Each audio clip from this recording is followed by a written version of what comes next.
خدای رحمان و رحیم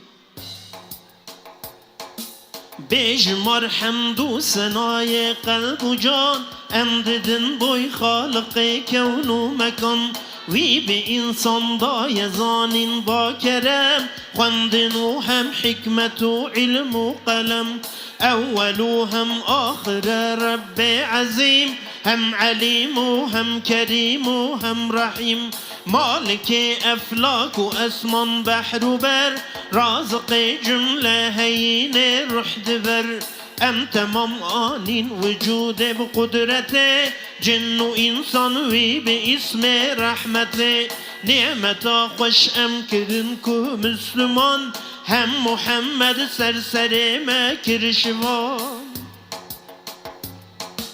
بوی هدایت دام قرآن کریم رهبر چونا صراط المستقیم ای خدای به شریک و به مکان تو به ایمان نهلی تو زمان دور نکی متاهبن کو ام بجین یک دم یارم جدین خوی مبین ما بکی یارم ج اهل پر وفا تابع ریکا محمد مصطفى شاشنکی مجور یا تا آخرته تا هرن ام ناو جنان و جنته امج عشقا جان و دل با خوش کلام هر ببیجن الصلاة والسلام الصلاة والسلام عليك يا رسول الله الصلاة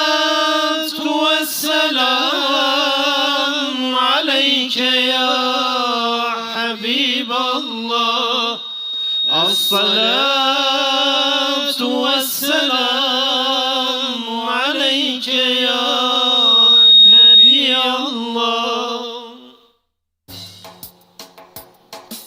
ای محمد سرور هر اسفیا خاتم هر مرسلین و انبیا مثل باران بهار رحمت پر ببارن سر طرف به عزت هرچه اجسام ملون کوهیه او دعسل اقس و حباتیه روج و شب هم بحر و بر نهر و نبات تب اشقات لغام در حیات لیدلکم آنج حبات فقیر او دو گردابا ملان من اسیر لو بزارین لبر درگاهته ام دکن هیویش فضل و جاهته دو شفاعت کلمه وان آسیا برگوها کی ارز و حال و غازیا سلی یا ربی و سلم به ادن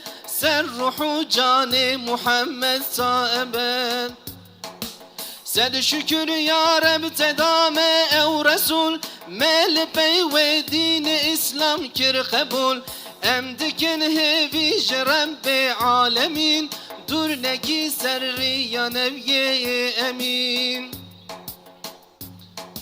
ناو کسی سر عرض و اسمانا تمام کس نبو پشتر جوی خودی مقام ام بخاطر ناو و چه بونتم عرض و اسمان روج و عالم هیوشه خوی سعادت که مزن بو بقدر که محمد ناز کرو لکر نظر قنج عالم مصطفی بگمان افتخارا محتوای هر زمان لو محمد خوش حبیب ذوالجلال صاحب اکرام و قدرک پر کمال او جبوی مسکین و جارا پر گلی دل حنون بو به قدر قنج فلی لو جبوی رحمه اله العالمین هاتی سر عالما نور الامین بگیره دستی مؤمنا ای جان جان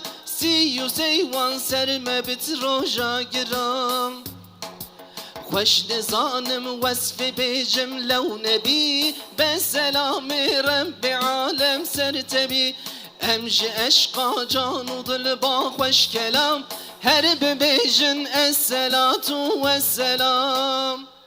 الصلاة والسلام عليك يا رسول الله الصلاة والسلام عليك يا حبيب الله الصلاة والسلام عليك يا نبي الله.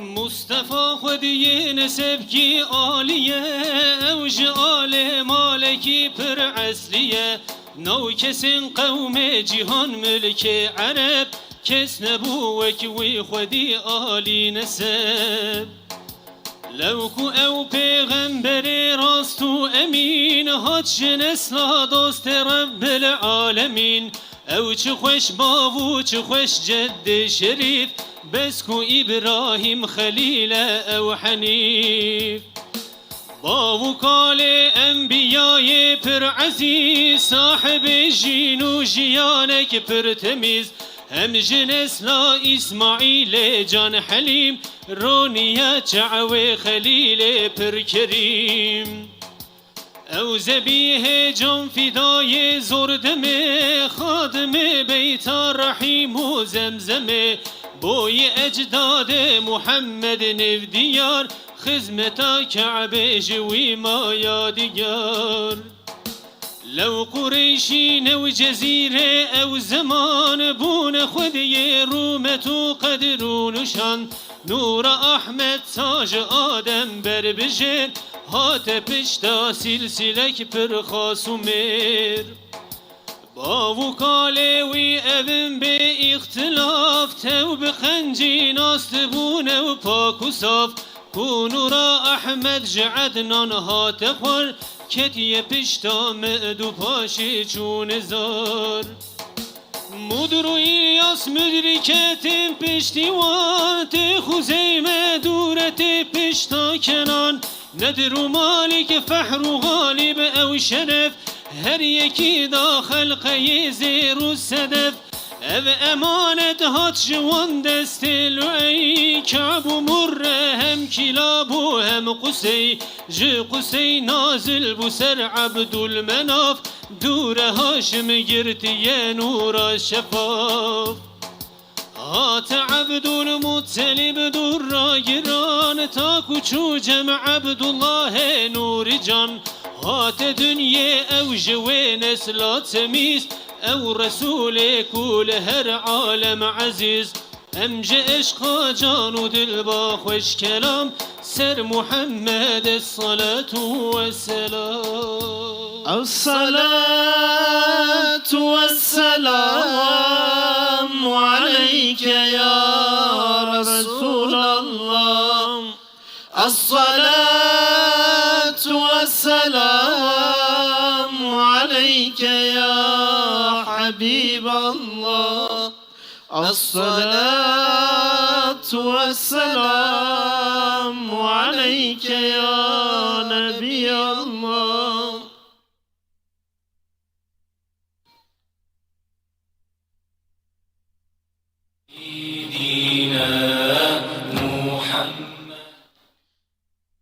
عيد وججن العالم ضايروج الصلاة عليك والسلام عليك هات دنيا مصطفى لو ست بيروز الصلاة عليك والسلام عليك ست بيروز هات وايا مزقيني براز الصلاة عليك والسلام عليك ست بيروز هات خاتم پیغمبران الصلاة عليك والسلام عليك صد پیروز هات یار یاران صد پیروز الصلاة عليك والسلام عليك صد پیروز هات dolduran kardeşlerime selam olsun.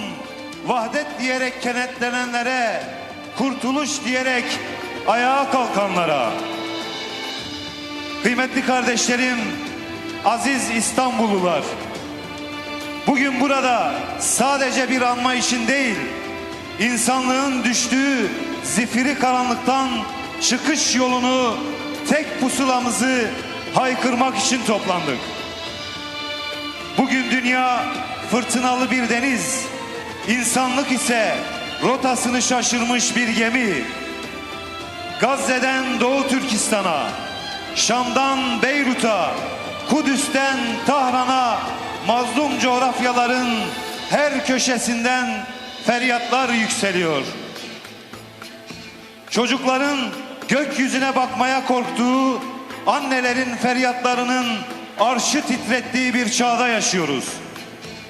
Soruyorum size, bu katliamlara, bu sessizliğe karşı duracak olan kimdir? Zulme karşı duracak olan, Muhammedi bir duruşla birleşen sizlersiniz. Çünkü biliyoruz ki kurtuluş Batı'nın kokmuş kapılarında değil, vahdet ve kurtuluş önderimiz Hazreti Muhammed Mustafa'dadır. Şimdi bu meydandan, İstanbul'un kalbinden tüm dünyaya ilan ediyoruz. Biz parçalanmaya karşı vahdet diyoruz. Biz sömürüye karşı adalet diyoruz. Biz köleliğe karşı Hazreti Muhammed'in rehberliği diyoruz. Evet, değerli peygamber sevdalısı aziz İstanbullular, yurt dışından ve il dışından davetimizi kırmayıp teşrif eden değerli misafirlerimiz, çok kıymetli siyasi parti ve sivil toplum kuruluşları temsilcileri, değerli basın mensupları ve Muhammedi sevdayı meydanlara ve gönüllere taşıyan siz değerli kardeşlerim, büyüklerim, hanım kardeşlerim. Peygamber Sevdalıları Vakfı'nın düzenlemiş olduğu Vahdet ve Kurtuluş Önderimiz Hazreti Muhammed temalı Mevlid-i Nebi etkinliğine hepiniz hoş geldiniz, safalar getirdiniz. Şimdi müsaadenizle programımızın akışını kısaca arz etmek istiyorum. Mevlid-i Nebi programımız kelamların en yücesi olan Kur'an-ı Kerim tilavetiyle başlayacak. Yine Efendimiz Aleyhisselatü Vesselam'la ilgili Mevlid-i Şerifler okunacak. Peygamber Sevdalıların 2026 Mevlid-i Nebi mesajı okunacak. Değerli hocalarımız burada konuşmalar yapacaklar. Yine Özlem Ajans sanatçıları Efendimiz için bestelenmiş güzel ilahilerle sizlerle olacak ve son olarak dua ile programımızı nihayete erdireceğiz. Şimdi Kur'an-ı Kerim tilaveti için Mısırlı Ezher Kur'an-ı Kerim karilerinden Sayın Muhammed İzzüddin hocamızı huzurlarınıza arz ediyoruz. Buyurun hocam. Ya Resulena, ya Habibena, ya Nebiyena, ya Mevlana, As-salatu aleyk, As-salatu aleyk, As-salatu aleyk, As-salatu aleyk.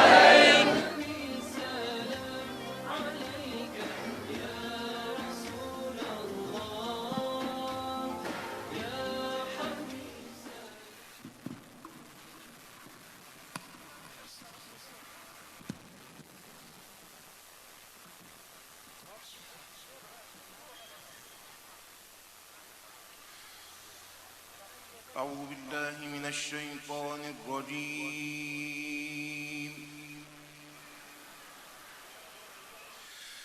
بسم الله الرحمن الرحيم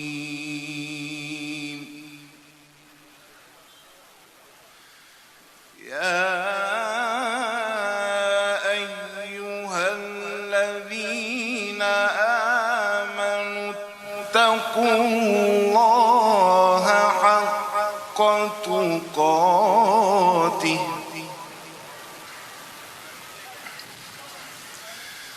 اتقوا الله حق تقاته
وكنتم على شفا حفرة من النار فأنقذكم منها كذلك يبين الله لكم آياته لعلكم تهتدون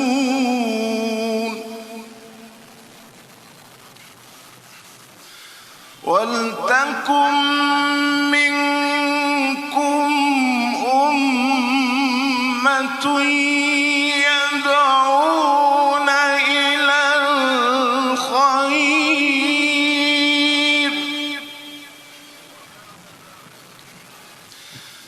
يدعون إلى الخير ويأمرون بالمعروف وينهون عن المنكر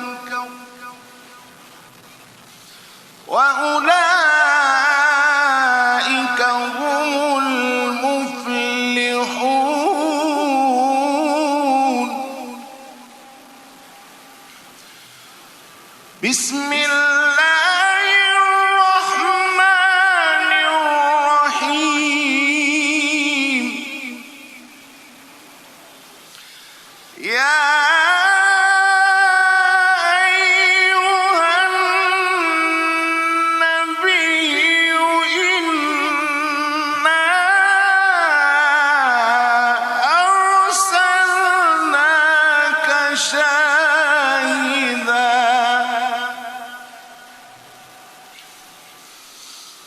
إنا أرسلناك شاهدا ومبشرا ونذيرا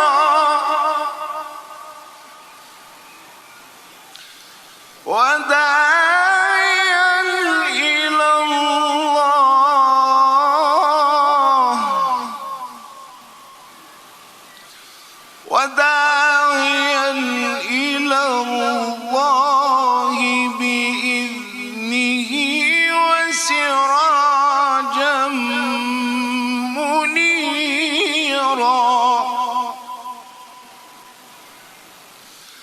يا أيها النبي إنا أرسلناك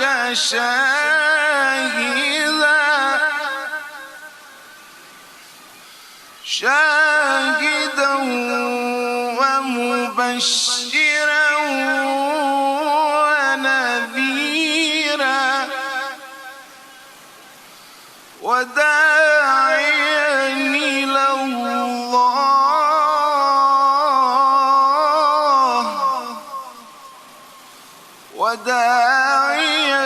إلى الله بإذنه وسراجا منيرا وبشر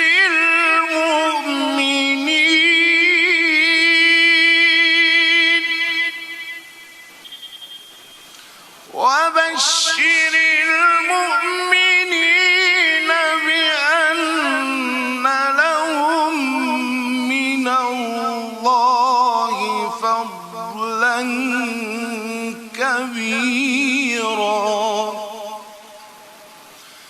ولا تطع الكافرين والمنافقين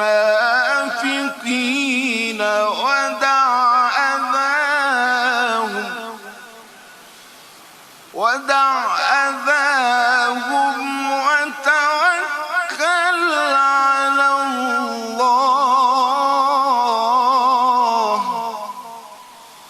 وتوكل على الله وكفى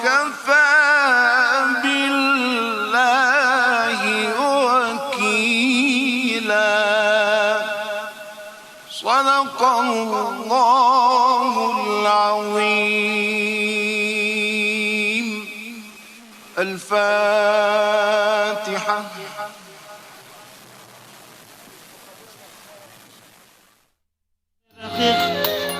كان أبو بكر الصديق، كان محمد مصطفى، كان قالوا كيف السحاب، كان معدنا صدق الصواب، كان عمر بن الخطاب، كان محمد مصطفى، كان محمد مصطفى. كان قالوا بحر عمان، كان جامع جملة قرآن، كان عثمان بن العفان، كان محمد مصطفى، محمد مصطفى. كان قالوا شاه الأبرار، كان خود يشور ذوالفقار، كان إمام علي كرار، كان محمد مصطفى.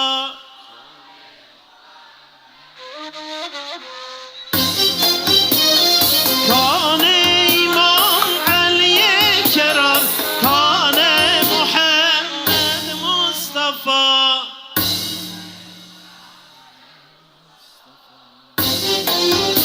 بشتكوا دنيا بوانما، عيبك وأمسر خنغما، ناجون رياوان هردما، جادا محمد مصطفى.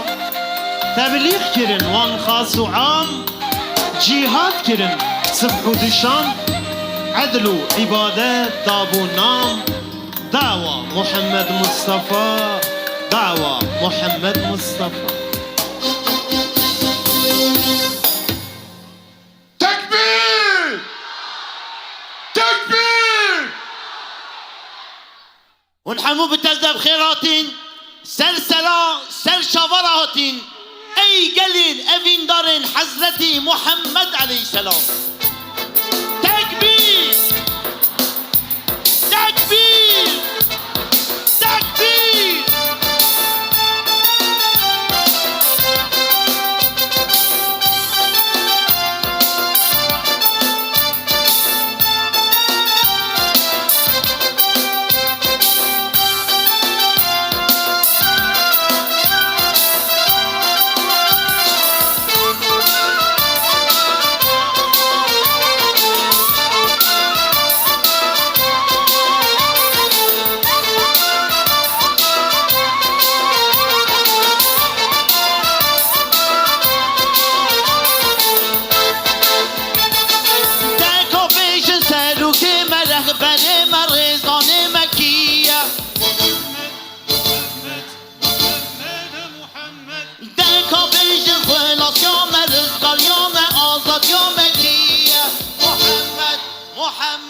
محمد محمد دکو پیش سروگی مرغبر مرزان مکیه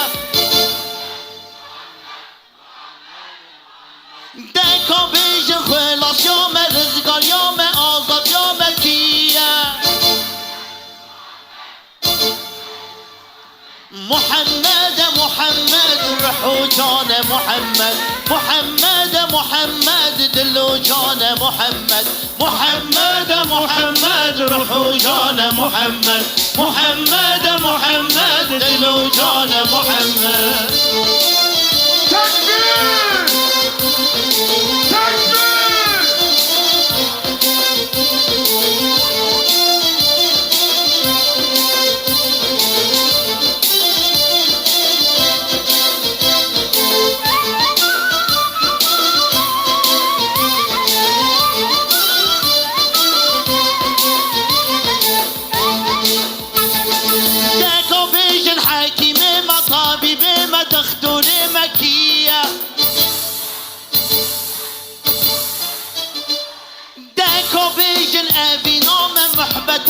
صحبتام بكية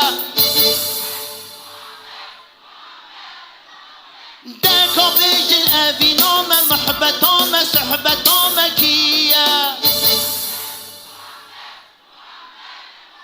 داكو بيجن حكيم مطابب ما دكتور مكية محمد محمد رحو جان محمد محمد محمد دلو جان محمد محمد محمد رحو جان محمد محمد محمد دلو جان محمد تكبير تكبير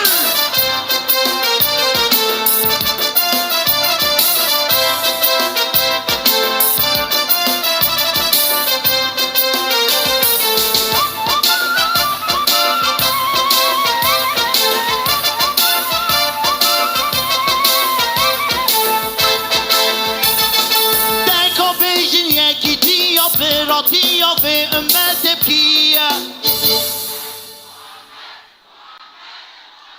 دکو بیشین چاره سر یا پرزگری کافی گله مکیه دکو بیشین یکی دیا براتی یا به امت پیه دکو بیشین چاره سر یا پرزگری کافی گله مکیه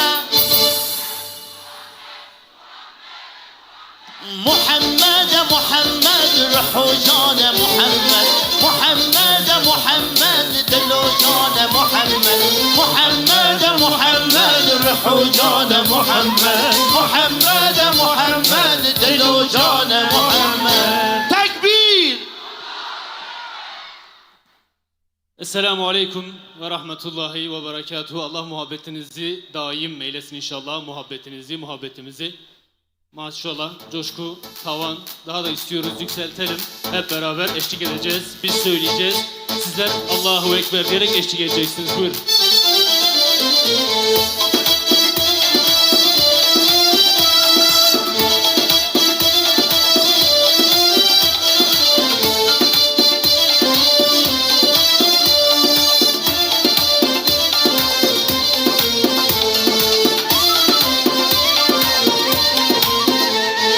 İlahi aşk uğruna Allahu Ekber. Can versek de yolunda Allahu Ekber. Dönmeyiz davamızdan Allahu Ekber. La ilahe illallah Muhammed rehber. La ilahe illallah Muhammed rehber.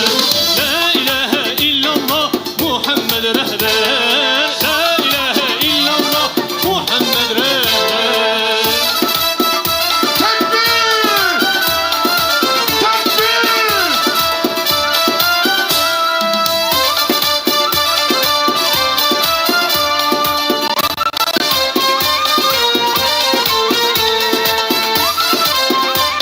Gülüşekle beraber Bilal ve Habbab gibi haykırın tüm müminler. Ses verin mazlumlara. La ilahe illallah Muhammed rehber. La ilahe illallah Muhammed rehber. La ilahe illallah Muhammed rehber. La ilahe illallah Muhammed rehber.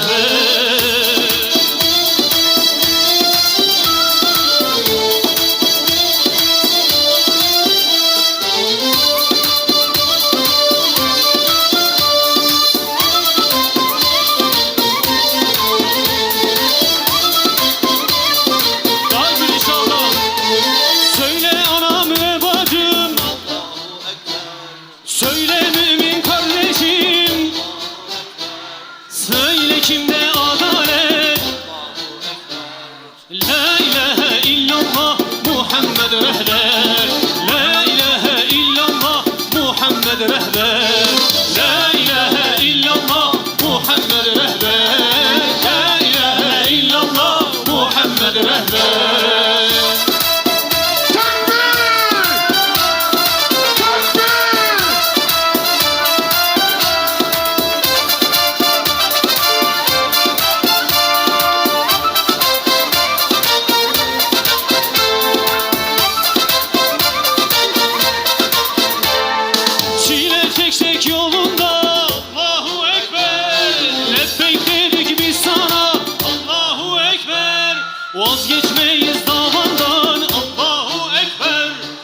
الصلاة عليك الصلاة عليك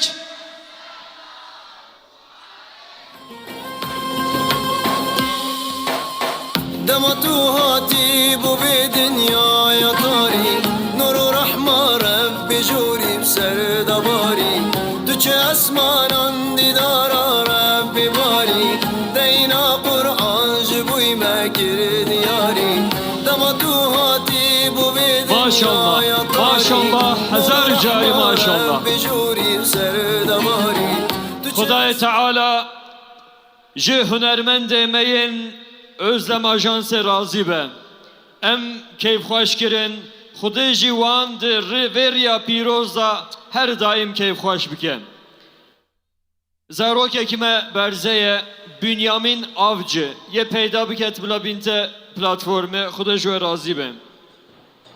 Ey gelê Kurda, ey gelê Tirka, ey gelê Erebû Laza,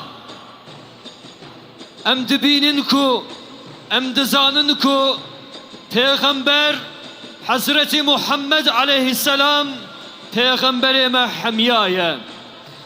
Li vê meydanê, li Edenê, li İstanbulê, li Batmanê, li Diyarbekirê, di şehrin Türkiye'ye, di Avrupa'yı, di Afrika'yı, em li heme erda dibînin millet Xudaniya Peygamber dike. Xuda ji we razî be. Vê Xudaniyê em zêde zêde li vê meydanê dibînin. Xuşkên miyên ezîz, komek zêde li vê pêşê çêbûye. Qelebalixekî zêde li pêşê çêbûye. Ez hez dikem gavekî em paşda biçin. Kıymetli kardeşlerim, heyecanınızı, sevginizi yürekten anlıyoruz. Sizden ricamız birbirimizi de rahatsız etmeyecek şekilde her kardeşimizden bir adım geri adım atmasını istiyoruz. Allah razı olsun. Rica ediyorum birer adım geri atalım. Bir roz ustad mübarek be ev helasi. Bir roz ustad mübarek be ev roj. Bir roz ustad mübarek be ev azadi. Bir roz ustad mübarek be ev evinu yar. Bir roz ustad mübarek be ev serok u rezan u reber. Li gelle cihane tu bixêr hati, tu bixêr hati, ser u çavê me hati ey Resulê Xuda. Tekbir! Tekbir! Belê îro rojekî girîng e. Niha ji bo ku em meعنaya vê rojê, girêngiya vê rojê bi dilên xwe de hîs bikin. Mamosteyê me endamê yekîtiya alima Birêz Emrullah Uysal ji bo axiftina xwe ez davetî platformê dikim. Kerem kin seydam. Es-selatu aleyk. Es-selatu aleyk. Tekbir! Tekbir! أعوذ بالله من الشيطان الرجيم بسم الله الرحمن الرحيم إن الله يحب الذين يقاتلون في سبيله صفا كأنهم بنيان مرصوص صدق الله العظيم حمد سناج رب عالم را صلاة سلام لسر حبيبي وي آل أزواج أصحاب أتباع ويبه سلام خدا لسر قدسا پیروز لسر مجاهد غزة لسر تمام مسلمانان اولوبه گلی اویندارن پیغمبر ایکو مجوان دیه آنیه وی میدان اسلامه اسلام دین خدایه پیغمبر علیه الصلاة والسلام دعوا خدا وقت کو هلانی ملی خواه ده دنیای دا ظلمی زوری نحقی هبو عدالت تنبو انسانتی تنبو قنجی تنبو رب عالم پیغمبر علیه الصلاة والسلام جه تمام عالم را رحمت شانیه لسر عرده چه قاس اقتدار هنه چه قاس قرال هنه چه قاس پادشاه و دولمند هنه تمام و توپ بکن داینن سر کفیا شینو کیلوی رسول خدا جی دایننه سر شینو کیلوی رسول خدا ایدی گرانته لورا رسول خدا خونا انسانا نرتیه رسول خدا دوا قرالی دوا پادشاهی نکریه رسول خدا بویا خدمتکار تمام ملت خو تمام قومان رسول خدا حبشیان فارسیان عربیان ترکان کرمانجان چچنان تمام واد به bayrağı اسلام دا خستیه یک تمام وی عفدیتیش خدا را کرنه جبروی dünya muhtaç peygambere muhtaç adaleta peygambere em hami Müslüman muhtaç beratiya İslamine Resul-i Huda aleyhissalatu vesselam 23 sal peygamberi kir tvi 23 sali hada لسر چار تشتا زیده سکنی یکی وی عقیده ایمانه کو باوریاب خدا رسول خدا باوریاب قضا و قدر و آخرت کتاب وی ملک ویه اید دعا ناس کرنا کافره انسانه کی کو ایمان آنی خدای خواه ناس کر گله نیار خدا جی ناس کر جبروی رسول خدا ناس کرنا کافرا نشان مدا ایس سیا رسول خدا براتیا اسلام دناو مسلمانان دا تحسیس کر اهل مکه و اهل مدینه انصار و مهاجر بونا برای هف بسالا بفتنا یهودیا قوم اوسو حزرچه و عشیر مظلم بون لهف خستن هف کشتن نیارتید ناواندا هبو رسول خدا براتی خستن ناوا ای چارا رسول خدا خدا عز و جل تو قرآن پیروز دا دبی والله متم نوره Ancak şu unutulmamalıdır ki onların hedefi tüm İslam alemidir. Rabbimiz şöyle buyuruyor Enfal suresinde: Allah'a ve Resulüne itaat edin. Birbirinizle çekişmeyin. Yoksa çözülürsünüz ve kuvvetiniz gider. Bir de sabredin. Şüphesiz Allah sabredenlerle beraberdir. Vahdet, İslam ümmetinin güçlü kılan birliğidir. İslam ümmeti rengi, dili, ırkı, coğrafyası ne olursa olsun yeryüzündeki bütün Müslümanların oluşturduğu topluluktur. Bütün Müslümanlar İslam ümmetinin tabii bir üyesidir. İslam ümmeti vahdet ederse Müslümanlar bir güç haline gelir. O halde hem İslam'ın emrini yerine getirmek için hem de kuvvet sahibi olup şer güçlere karşı İslam'ı ve Müslümanları savunabilmek için her Müslümanın vahdet için çalışması şarttır.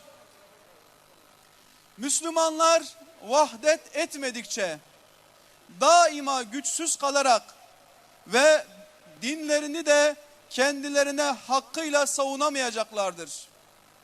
Çünkü vahdet yani birliktelik yani Müslümanların birliği imandan sonraki en büyük maddi güçtür. Belirgin olmadığı yerde güç olmaz. Güç olmadan yeryüzünden fitne ve fesat kaldırılamaz. Tarih boyunca Müslümanlar birlik olunca sayıları az da olsa daima galip gelmişlerdir. Bu yüzden Rabbimiz şöyle buyuruyor: hep birlikte Allah'ın ipine sımsıkı tutunun, sarılın, bölünüp parçalanmayın. En güzel örnek Hazreti Muhammed sallallahu aleyhi ve sellem'dir.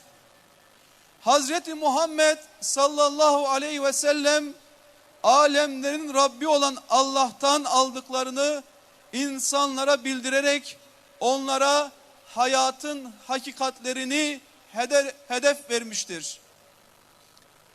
Rablerini tanıtmış, dinlerini öğretmiş, dolayısıyla bu dünya imtihanında neye, nasıl inanacaklarını ve neyi nasıl yapacaklarını öğreterek kurtuluş yolunu göstermiştir.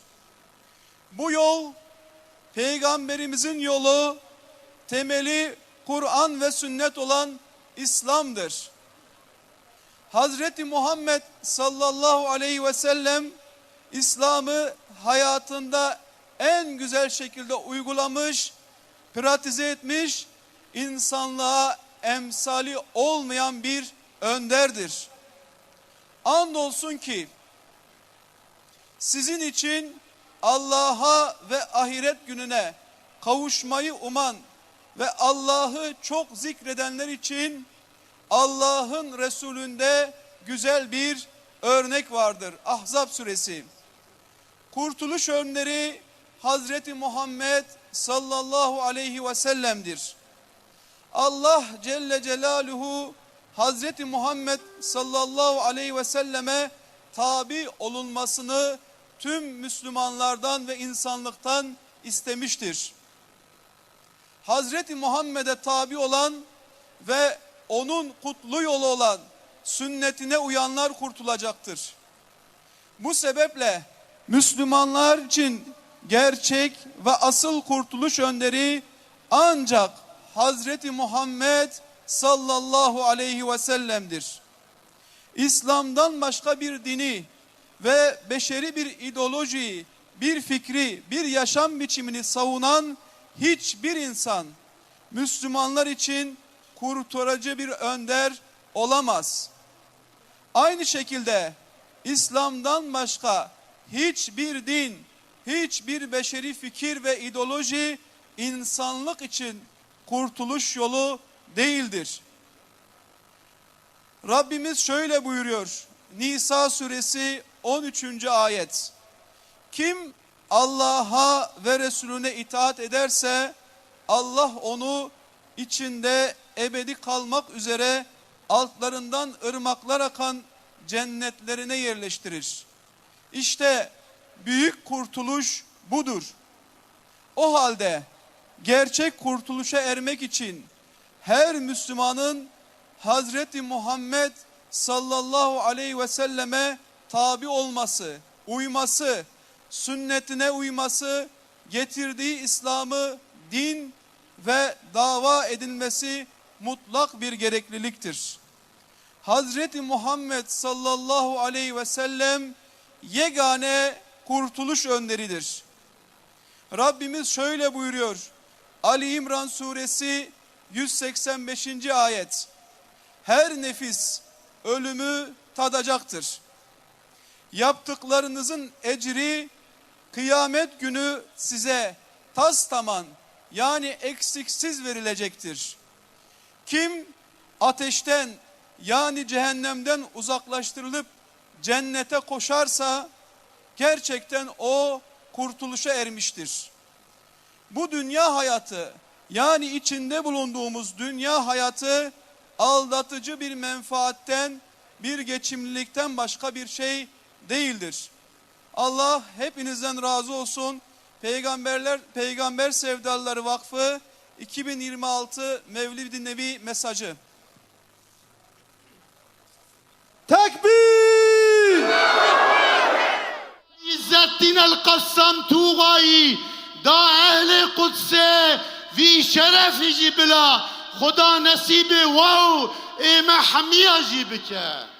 Geli Müslümanan em evindar peygamberin em desti xwe ji alema İslamı ra direşkin em desti biratiye direşkin neyartiyem rakin mel Bosna Hersek li Çeçenistan li Afganistan li Doğu Türkistan li Hamay li Humus'e li Halepçe li Gazze li Mısır'e li Filistin medesti xoş Müslümanan ra diriş kiriye biizna Xuda zafer neyze biizna Xuda kuvveta me ve bibe yek ve neyarime bibe gulamime.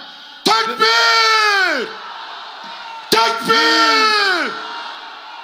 Geli Müslümanan bere Yahudici gulamı mebun, Hristiyanci gulamı mebun, Mecusici gulamı mebun, levra em gulamı Kur'an'ı bun, em gulamı peygamber bun, me şerefa xwe, şerefa İslam'ı kabul dikir, jibervi av gulamı mebun, İru gelem Rabbim tiya, Rabbine kıyame, tamamı lideri devletin İslam'ı, bila evi, خرابی اوی اخلاقسزی اوی نباشی اوی ترسونکی اوی بردایتی بلا وی گملکه ای کافرش خوا درخن بلا ترسا کافرا کوی دلیمه نکو ترسا کافرا بلا ترسا مم کوی دلی کافرا نکو ترسا کافرا کوی دلیمه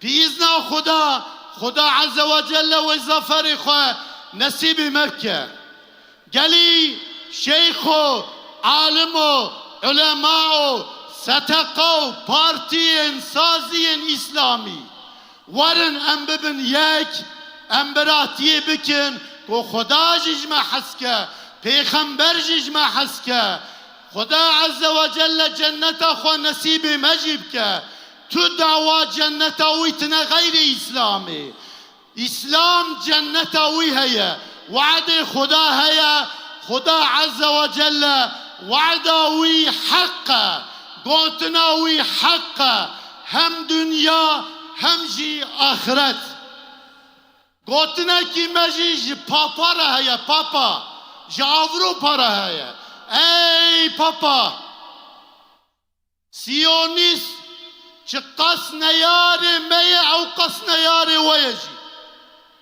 قدسا پیروز چه قاجمه را مهمه جوارا جی اوقا مهمه چه قازارو که مکشتنه رواندنه به ابستین عاداسی فدا کرنه خونا و خارنه اوقا زارو که اوروپا جی برنه چوا نیاره میه و ساجی نیاره ویه چوا اسپانیا سرهلدایه اسپانیا تمام ilgi و علاقه خو جی یهودیا بریه تمام درنک و فعالیت و خدمت و جناوا مملکت خو آوتیه اونجی رابن قیامه اونجی بمرابن ام به هفرا قدسا پیروز جدست یهودیا درخن خیر و خوشی بلاب کوی دنیای اونجی خوشی ببینن امجی خوشی ببینن خدا عز و جل یکی تیامه عاقبتامه براتیامه زیدب که خدای تعالی ایمان ما کامل عمل ما قنج بکه خدا مجریا پیغمبر ریا صحابی ریا اولیا دور نکه از تشتجی بیجم از قوی کم رسول خدا علیه الصلاة والسلام ضعف نخوشه زیدتر نخوشه دبی یا ابا بکر هر پیشیا مسلمانان دال مشکه حضرت ابو بکر که صف پیش دبی امام رسول خدا کیف خوش دبه رسول خدا جتشاوی ویسترکتین صحابی دبین یا ابا بکر رسول خدا باش بو رسول خدا ویب که پیش و امام تیب که رسول الله دبی نخیر دبی من وقتا دی ابو بکر در کت پیش بو امام و بو رهبر و پیشیا و دال مجد کر کسی جو دنگی خوا در نخست تمام و تابع بون اپی کیف خوش بوم که مسلمان لیدرک وانها عاقبتا واچه بیه ابو بکر لپیشه من azaf peki. Senin kokan taşına, seni sordum Taif'in mahzun sokaklarına. Seni sordum ey Resul, seni sordum.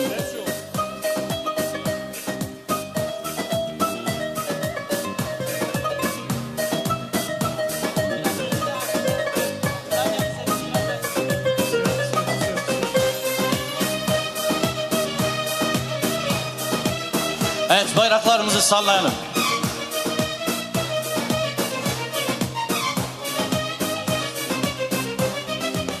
Seni sordum Mekke'nin Hiram arasına, seni sordum Yesrib'in senin kokan taşına, seni sordum Taif'in mahzun sokaklarına. Seni sordum ey Resul, seni sordum dün gece. Seni sordum Taif'in mahzun sokaklarına. Seni sordum ey Resul, seni sordum dün gece.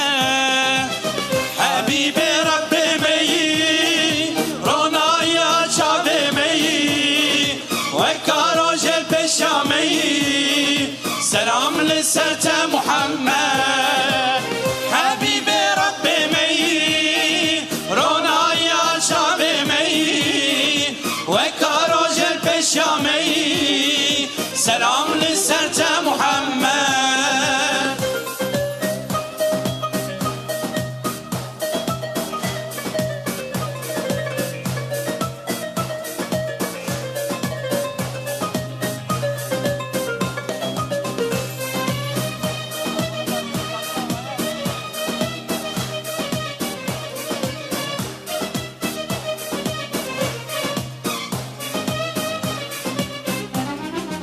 Sana gelen yollarda ellerimi kırdılar.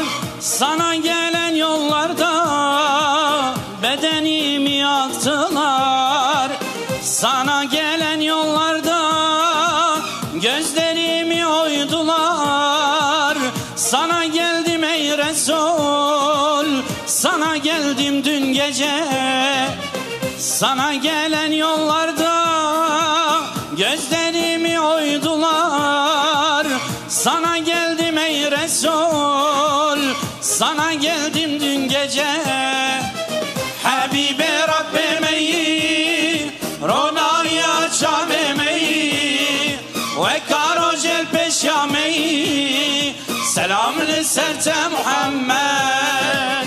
Habibi Rabbemeyi, Ronaya Çavemeyi, ve Karojel Peşameyi. Selam lisserte Muhammed.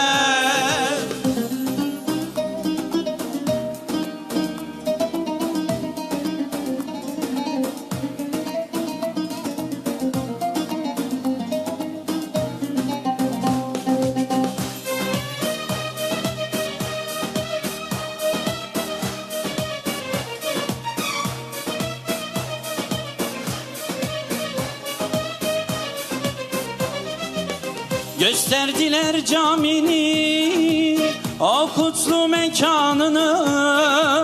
Gösterdiler evini, kokun dolu haneni.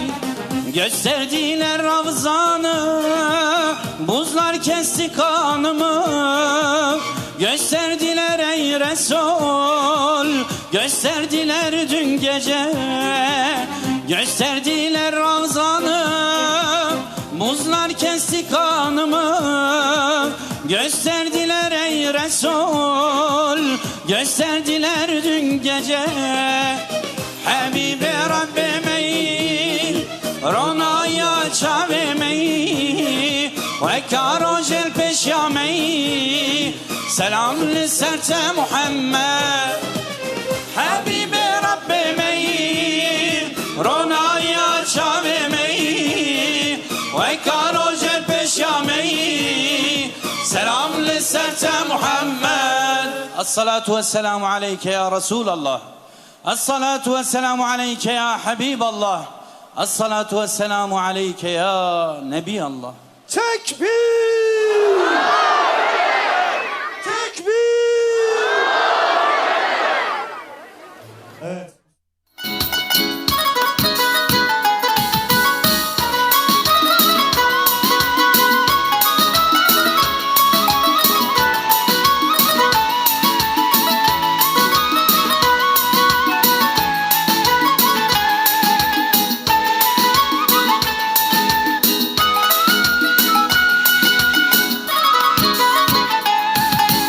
Aşkın sardı her yanımı, yaktı kavurdu bu canı.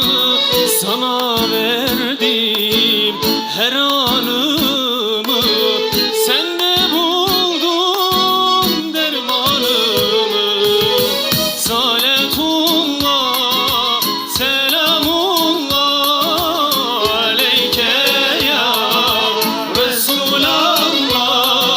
Salatullah, selamullah aleyke ya Habiballah.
Kalp seninle huzur bulur, seven sende mesut olur.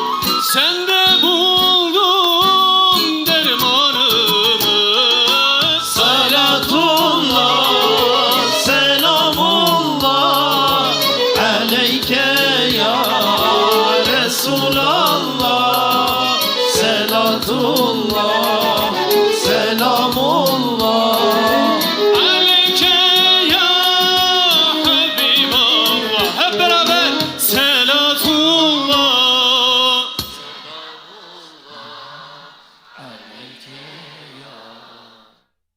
دعيد دجيهات بو قرتن جبو مسلمانا تاريخ تجارة نبو يشاهد في زلتي قو عالم إسلامي نكاربن دقبل يا خويا أولو مسجد الأقصى لميجا عيدي بكن لميجا إيني بكن لميجا خو بكن Tekbir! Tekbir! جبوتشي قالوا جهندك أيام يا أفحال قالوا كم قوتي يا ما يا أفحال شما إيرو أمد في حالي ديا لورا أم دزانن كنا جهندك أيا بينجيو حف دولة إسلام إيرو هنا 2 مليار مسلمان إيرو لسروي عرضي هنا أما 2 مليار مسلمان إيرو لهمبر سيونيزمي مع الأسف دستو بيه وانا قريدايا لما قدسات اخواني كارن خديتي بكن لناموس اخواني كارن خديتي بكن لأولاد اخواني كارن خديتي بكن لوارو مملكة باجار اخواني كارن خديتي بكن هنقر عبد غيدن امد قرين لسرفي حالي اخوا لسرفي زلتا هانيكي امشي دقيرين وامدو هادكن شما امدو في حالي دنا ey Müslümanlar biz niye bu haldeyiz? Niye Aksa'mıza sahip çıkamıyoruz? Niye Gazze'mize sahip çıkamıyoruz? Niye oradaki kardeşlerimize bir bardak su ulaştıramıyoruz? Niye bu zillete boyun eğiyoruz? Niye elimizi düşmanımıza açıyoruz? Umudumuzu onlara bağlıyoruz. Bu zilletin sebebi ne? Bu zayıflığın sebebi ne? Düşmanın çok güçlü olmasından mıdır gerçekten? Hayır. Kesinlikle hayır. Bu zilletin en büyük sebebi ümmet olarak, Müslümanlar olarak ihtilaflarımızdır. Birbirimize düşmemizdendir. Birbirimize sırt çevirmemizdendir. Kur'an'ın ayetlerini hayatımızdan çıkarmamızdandır. Peygamber Efendimiz sallallahu aleyhi ve sellemin nasihatlerine kulak asmayışımızdandır. Tekbir! Tekbir! وَلَا تَنَازَعُوا فَتَفْشَلُوا وَتَذْهَبَ رِيحُكُمْ. Biz bunu çok okuduk, çok dinledik. Bu sakın tartışmayın, münakaşa etmeyin, birbirinizle uğraşmayın ey Müslümanlar. Dağılırsınız, parça parça olursunuz, gücünüz düşer, kafirlerin kalbindeki heybetiniz kaybolur. Evet, işte bu oldu. İşte bu oldu. O yüzden kıymetli Müslümanlar, bizim bütün bu çilelerden, dertlerden, zilletten kurtulmamızın tek çaresi var. O da özümüze dönmektir. Kur'an'a kulak vermektir. Peygamberin sünnetine yapışmaktır. Bu hakikatleri hayatımıza yer edinmektir. Başka çaresi yoktur. Bir an önce bunu gerçekleştirmemiz lazım. Bakın biz vahdet içerisinde olduğumuz zamanlardaki ecdadımıza bakın. Salahaddin Eyyubiler, Nureddin Zengiler, ümmeti bir araya getirerek Kudüs'ü fethetmediler mi Siyonistlerin elinden? Bizans'ın Haçlıların elinden kurtarmadılar mı? Peki Fatihler bu memleketleri nasıl fethetti? Kürdüyle, Türküyle, Arabıyla, Acemiyle omuz omuza cephelerde oldukları zaman fetihler gerçekleştirdiler. Malazgirt ruhuyla, Çanakkale ruhuyla ne muhteşem zaferlere imza attı ecdadımız. O ruh neydi? O ruh Kur'ani ruhtu. O ruh İslami ruhtu. Peygamber Efendimiz'e ittibaın beraberinde getirdiği güçtü. Başka bir şey değildi. Demek ki biz vahdet içerisinde olduğumuz zaman izzetli olmuşuzdur. Şair ne diyor? Girmeden tefrika bir millete düşman giremez. Düşmanın girdiği zaman ne zamandır? Bir millete tefrika düştüğü zamandır. Toplu vurdukça yürekler onu top sindiremez. Hakikaten artık yüreklerimiz beraber vurmuyor. Beraber çalışmıyor. Baksanıza şu halimize. Bak biz Bağdat'ı kaybettik. Suriye'yi kaybettik. Biz Filistin'i kaybettik. Biz Sudan'ı kaybettik. Mısır'ı kaybettik. Ama kendimize gelemedik. Hala ne yapıyoruz? Hala mezhep ihtilafları ile birbirimizi yiyoruz. Hala meşreplerle birbirimizi yiyoruz.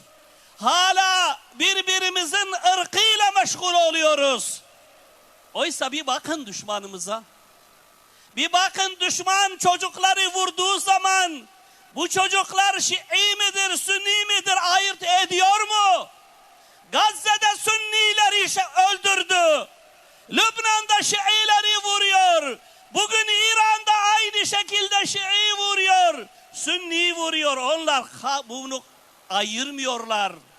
Akan kan neticede Müslümanın kanıdır. Bırakalım bu ihtilafları. Birbirimizle çekişmeyi bırakalım. Ancak bunu yapmadığımız zaman vallahi bu bebeklerin katili biz oluyoruz. Bu yıkılan mukaddesatların yıkılışında bizim emeğimiz vardır. Böyle büyük bir vebal hem dünyada hem ahirette zillet.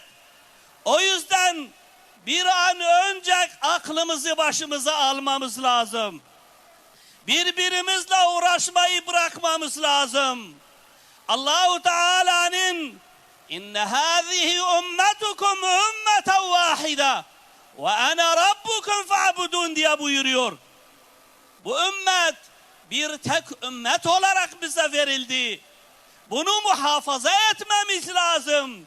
Bu ümmetin içinde Kürt olur, Türk olur, Arap olur, Şii olur, Sünni olur, Acem olur. Ama hepsi bir tek ümmettir. Çünkü hepsi ehli kıbledir. Ehli kıble tekfir edilemez. Allahu Teala buyuruyor. Ne buyuruyor Rabbimiz? Diyor ki وَالَّذ۪ينَ اِذَا أَصَابَهُمُ الْبَغْيُ هُمْ يَنْتَصِرُونَ Müminler öyle insanlardır ki onların Müslüman kardeşlerine bir zulüm yapıldığı zaman birbirinin mezhebinden, meşrebinden, ırkından, coğrafyasından konuşmazlar. Ne yaparlar? Yentasirun. Kafire karşı, Amerika'ya karşı, İsrail'e karşı, zalimlere karşı birbirlerine yardım ederler. Gazze'yi vurdular, bize ne dedik? İran'ı vuruyorlar, Şii'dir diyoruz. Lübnan'ı yıktılar efendim, başka bir şey söylüyoruz. Yarın kim bilir hangimizin kapısında olacak bu musibetler. Onun için Kıymetli Müslümanlar, Peygamber Efendimiz sallallahu aleyhi ve sellemin la tehasadu, birbirinize haset etmeyiniz. Ve la tebagadu, birbirinize buğz beslemeyiniz, kin beslemeyiniz, düşmanlık yapmayınız. Ve la tedaberu, birbirinize sırt çevirmeyiniz. Birbirinize sırtınızı çevirmeyiniz. El muslimu ahul muslim, Müslüman, Müslümanın ancak kardeşi olur. Ona buğz edemez, ona sırt çeviremez, onu düşmanına teslim edemez, neme lazım diyemez, mezhebini öne çıkarıp onu yalnız bırakamaz, ırkını, coğrafyasını sebep göstererek onu düşmana teslim edemez. Tekbir! Neticede hepimiz Müslümanız. Tekbir!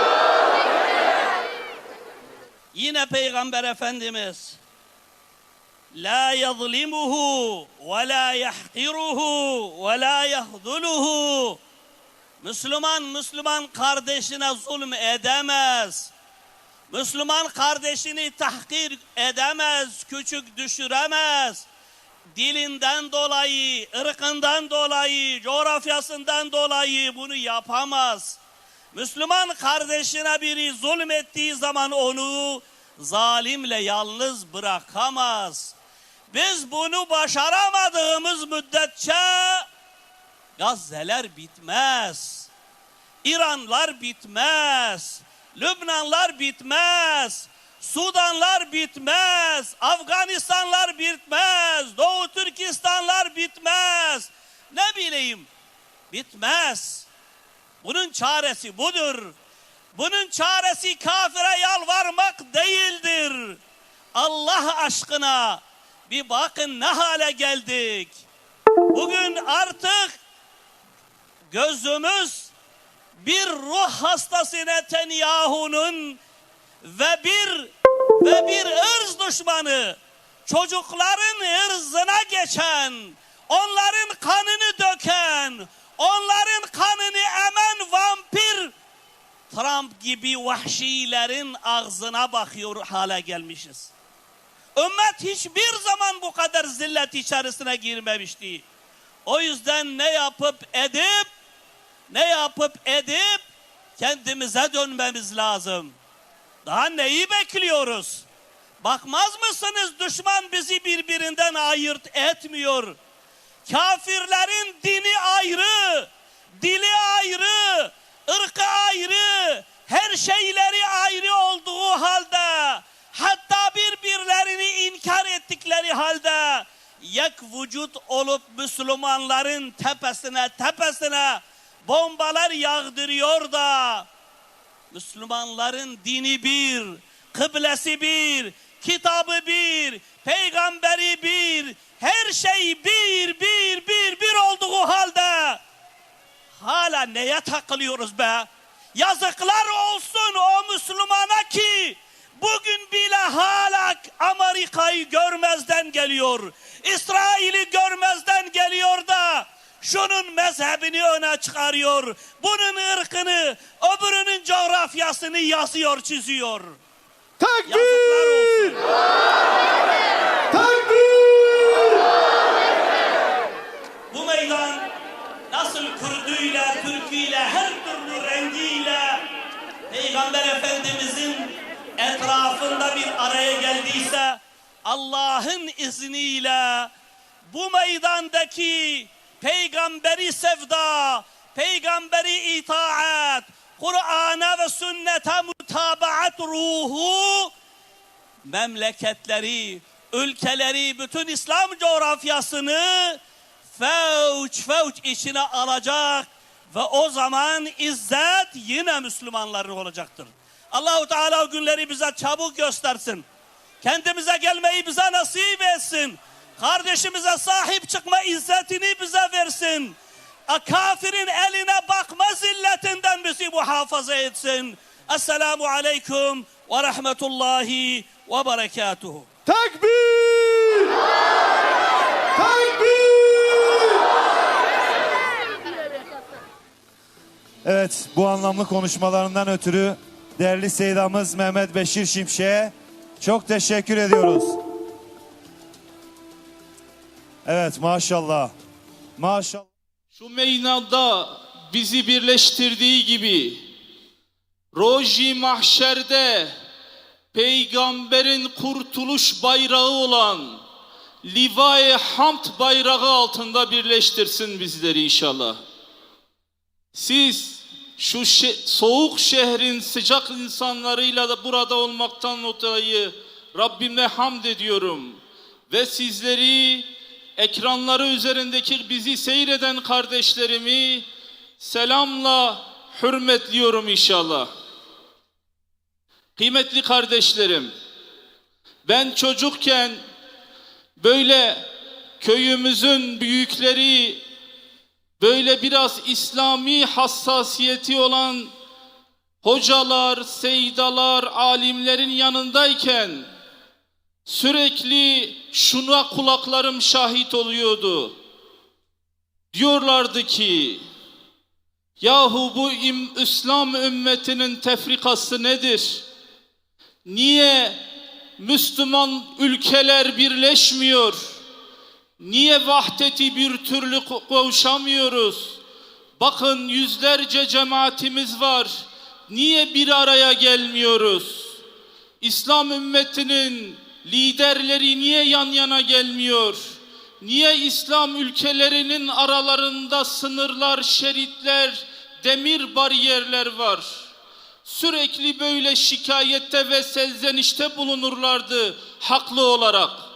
Sonra içlerinden bir tanesi çıkar şöyle derdi: bizim birleşmemiz lazım. Ümmetin vahdeti kuşanması lazım. Tıpkı Muhammed Aleyhisselatu Vesselam'ın asr-ı saadette yaptığı gibi derken Münevver selavat meberekir ta Medina münevver.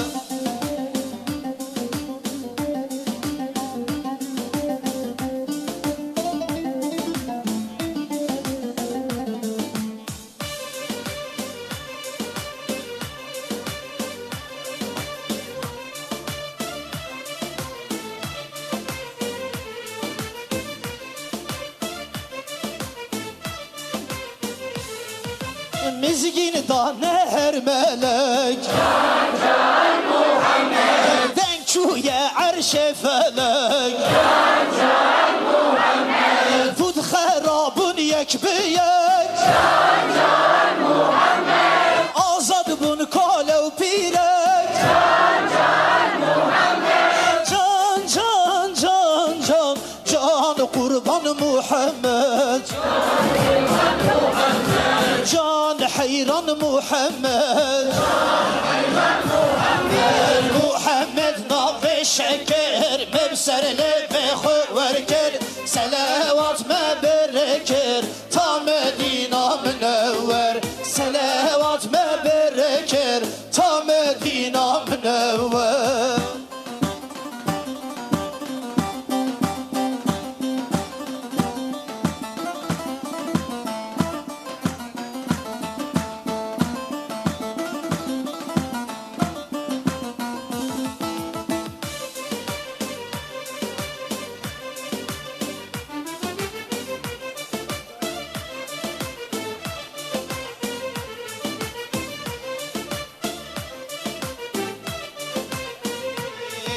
شفيع رجا محشر جان جان محمد صاحب آلا كوثر جان جان محمد نورات داهر دودر جان جان محمد نویت بوی ازبر جان جان محمد جان جان جان جان جان قربان محمد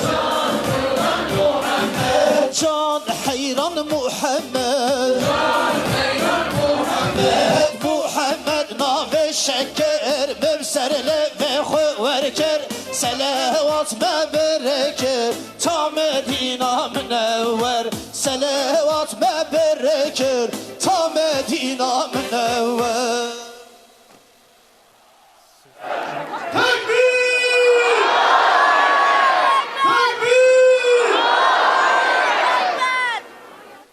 Evet değerli peygamber sevdalıları, hep beraber ey sevgili diyeceğiz. Şöyle bayrakları görelim. Bayrağı olmayan da eliyle eşlik etsin inşallah. Hep beraber söyleyelim.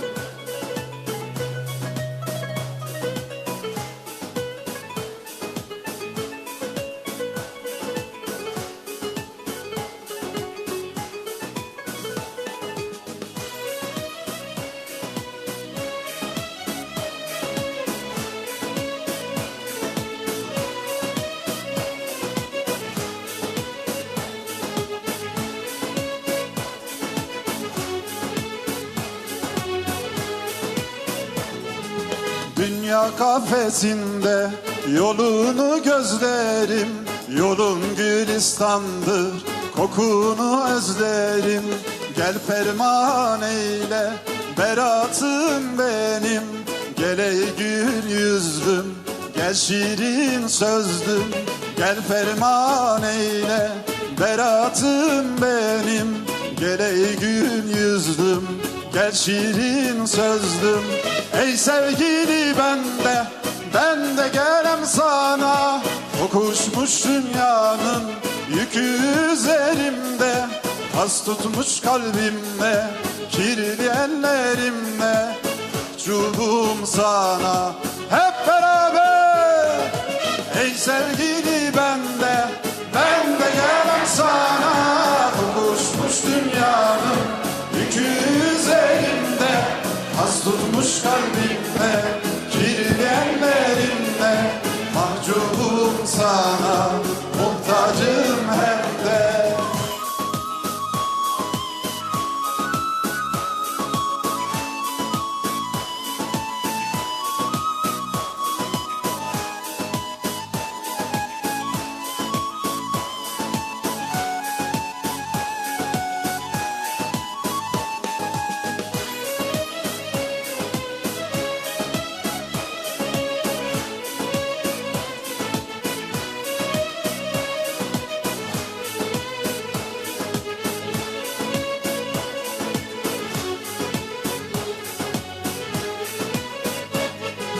Vazgeçtim benden, kayboldum sende. Ayırma beni dizin dibinde, götür beni de gittiğin yere. Koyma burada yaban ellerde, götür beni de gittiğin yere. Koyma burada yaban ellerde. Ey sevgili ben de gelem sana. Kokuşmuş dünyanın yükü üzerimde, has tutmuş kalbimde, kirli ellerimle. Mahcubum sana, muhtacım hem de. Ey sevgili ben de gelem sana. Kokuşmuş dünyanın yükü üzerimde, has tutmuş kalbimde, kirli ellerimle. Mahcubum sana, muhtacım hem de. Ey sevgili ben de gelem sana. Kokuşmuş dünyanın yükü üzerimde, has tutmuş kalbimde, kirli ellerimle. Mahcubum sana, muhtacım hem de. Tekbir! Tekbir! Evet, şimdi de hep beraber gür bir sesle ben neredeler Resulü özleyenler diyeceğim.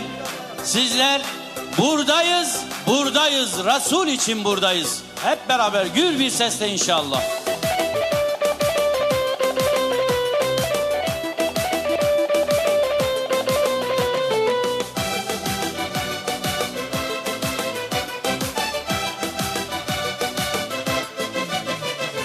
Neredeler Resulü özleyenler? Buradayız buradayız, Resul için buradayız. Neredeler, neredeler yolunu gözleyenler? Buradayız, buradayız, Resul için buradayız. Neredeler, neredeler yüreğin közleyenler? Buradayız, buradayız, Resul için buradayız. Derdimizin dermanı, gönlümüzün fermanı, aşıkların cananı, Resul için buradayız. Derdimizin dermanı, gönlümüzün fermanı, aşıkların cananı, Resul için buradayız.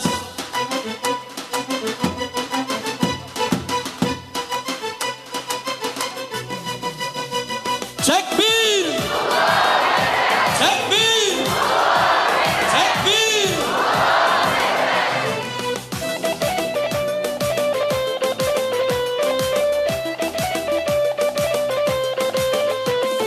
Neredeler, neredeler sevdasıyla yananlar? Buradayız, buradayız, Resul için buradayız. Neredeler, neredeler her dem onu ananlar? Buradayız, buradayız, Resul için buradayız. Neredeler, neredeler Resul'e aşık canlar? Buradayız, buradayız, Resul için buradayız. Davamızın rehberi, nebilerin serveri, şehitlerin önderi, Resul için buradayız. Davamızın rehberi, nebilerin serveri, şehitlerin önderi, Resul için buradayız.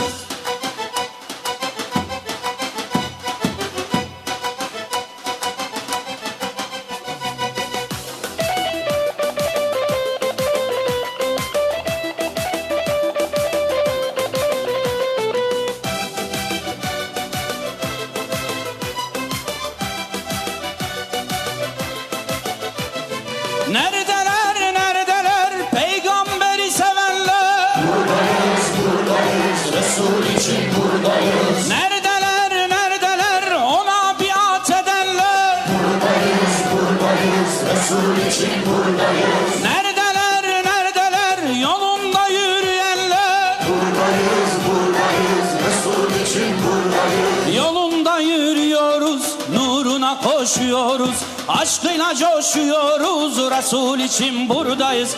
Yolunda yürüyoruz, nuruna koşuyoruz, aşkıyla coşuyoruz, Resul için buradayız. Aşkıyla coşuyoruz, Resul için buradayız. Tekbir! Tekbir!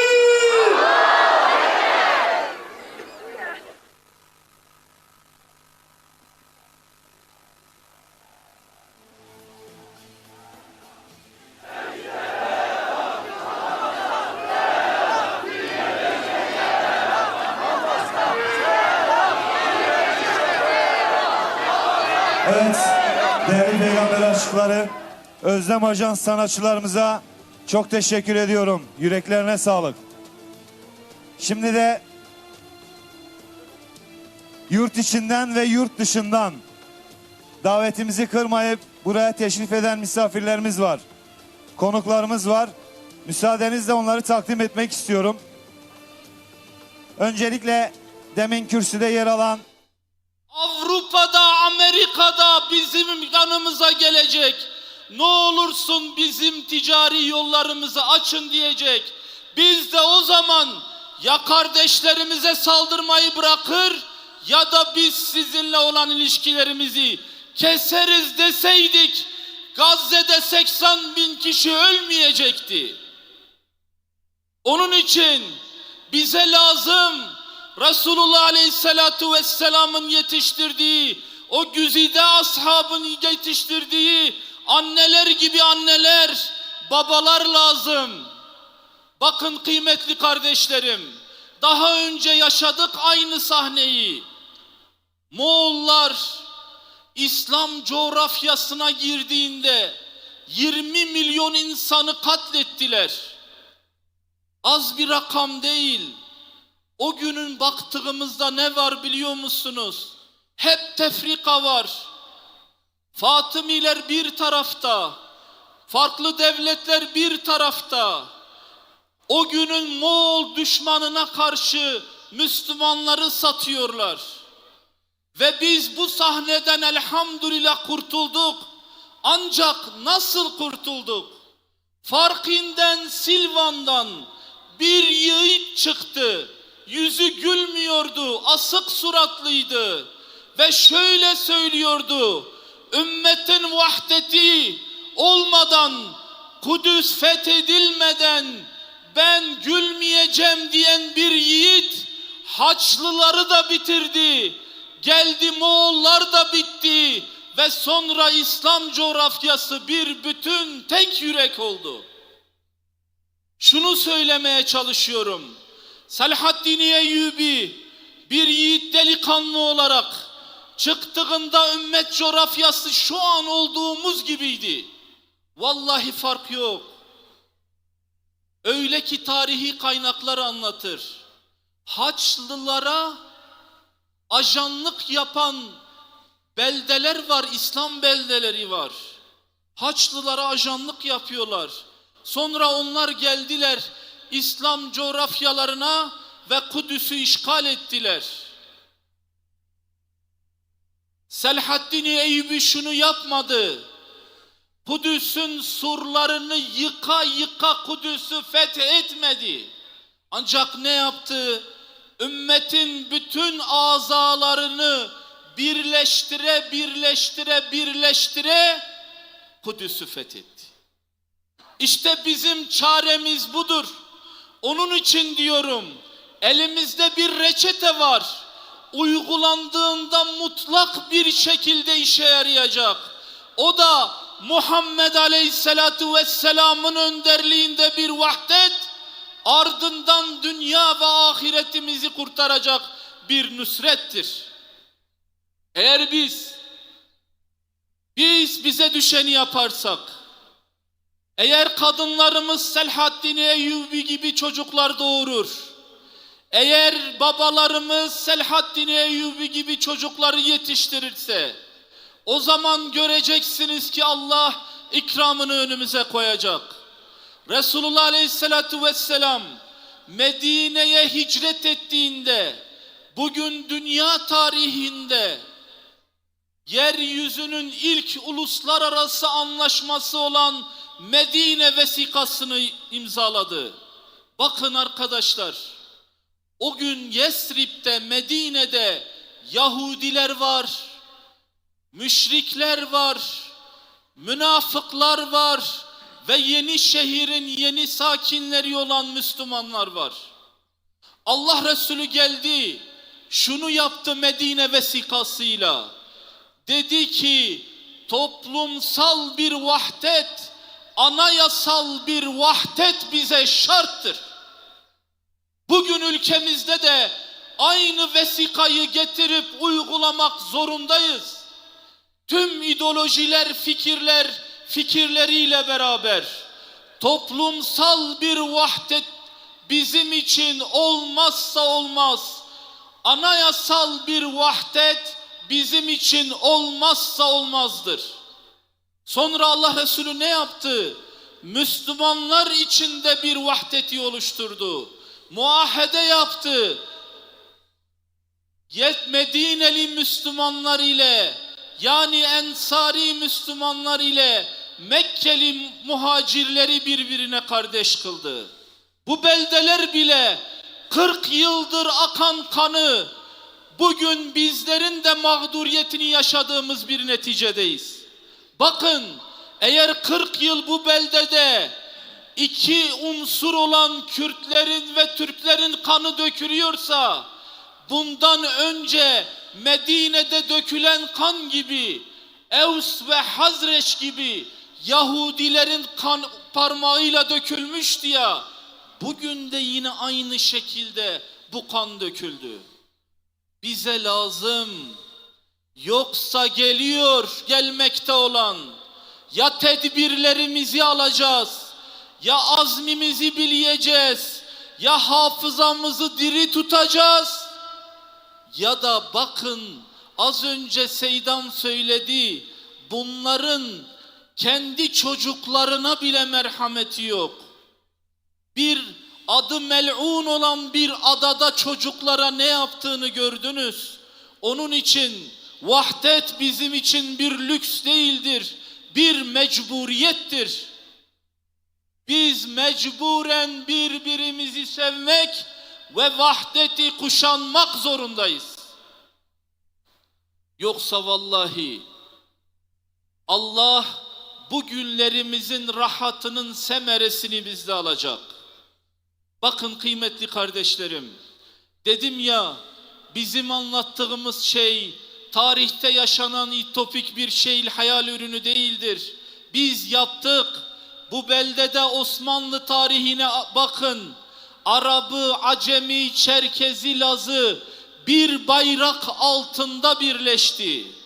Biz tekrar o bayrağı kurup, inşa edip, geliştirmek zorundayız. Belki o bayrağın adı ancak şu olur: Allah Resulü Aleyhisselatu Vesselam'ın Liva-i Hamd bayrağı gibi o vahdet, Liva-i Vahdet bayrağı altında birleşiriz. O bayrakta, o bayrağın adı da ancak ve ancak La ilahe illallah Muhammed Resulullah bayrağı olabilir. Yoksa vallahi biz hep birbirimize düşman olacağız. Futbol takımından gençler birbirini öldürecek. Muhtarlık seçimlerinden birbirlerini öldürecekler. Öyle bir hal alacak ki siyasi partilerin de üstünde artık küçük küçük gruplar şeklinde birbirimize düşman edecekler bizi.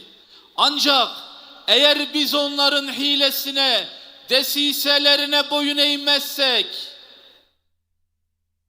Osmanlı'nın da yapılan gibi ümmetin vahdetini, Kur'an'ın hükmünü, Resulullah'ın sünnetini başımızın üstüne koyarsak, Avrupa'ya da diz çöktürürüz. Fatih Sultan Mehmet Bosna Hersek'i fethettiğinde o günün Hristiyan papazlarını çağırdı ve onlarla Medine vesikası gibi bir anlaşma imzaladı. Bizim tarihimizde elhamdülillah zulüm yok. Bizim tarihimizde vahdet var. Ancak biz vahdeti kuşandığımızda yeni baştan aziz oluruz. Eğer biz vahdeti kuşanırsak hem dünyada hem ahirette aziz oluruz. Şarkın güzel sultanlarından, Allah kendisinden razı olsun, Ömer bin Abdülaziz, Emevi hükümdarlarının o güzel sultanlarından ümmetin 5. halifesi Ömer bin Abdülaziz başa geldiğinde ümmet aynen böyle börçük börçük, artık kuvvetler dağılmak üzere, insanlar dünya nimetlerini savurmakta. O gün Emeviler Araplardan farklı bir vergi, Acemlerden farklı bir vergi alıyor. Ömer bin Abdülaziz geliyor, bütün Acem Müslümanlar da dahil olmak üzere herkesten vergiyi kesiyor. Valileri onlara diyorlar ki, ey sultan, yaptığın şeyi biliyor musun? Eğer sen bunu yaparsan insanlar Müslüman olacak.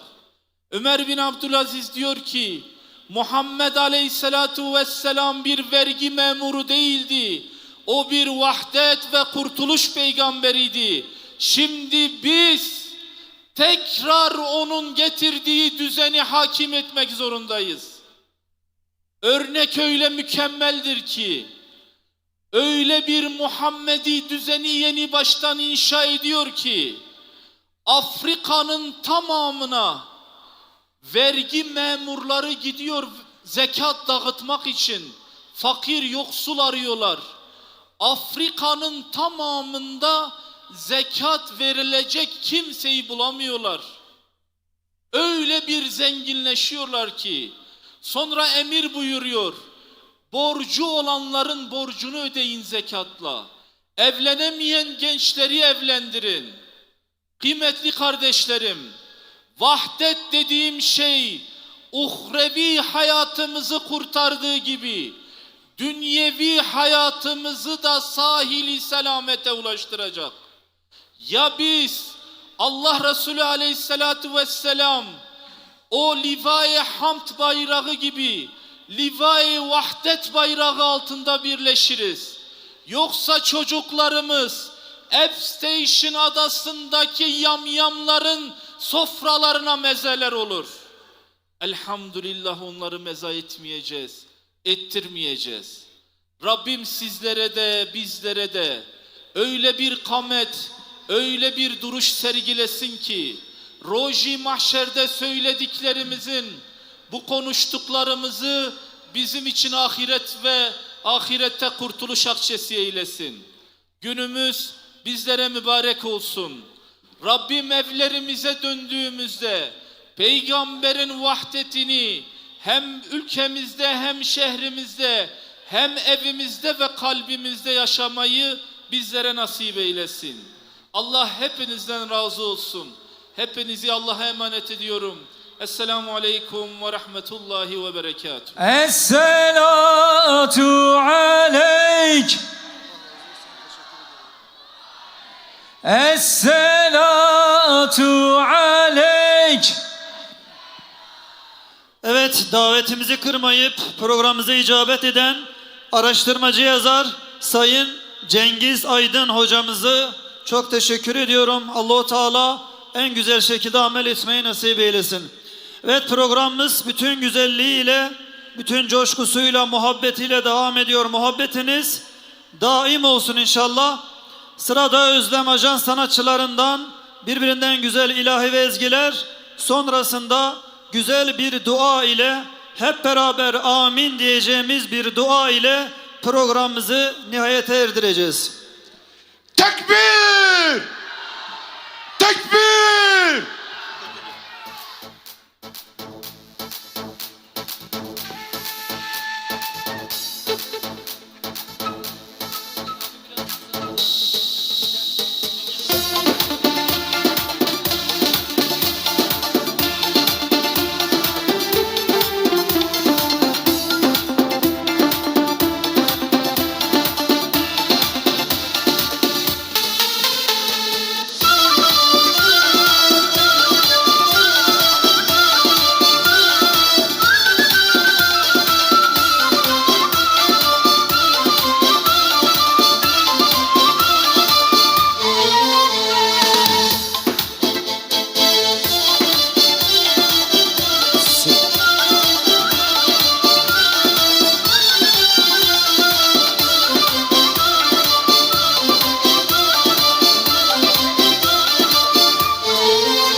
Selam olsun sana ya Muhammed, ya Muhammed.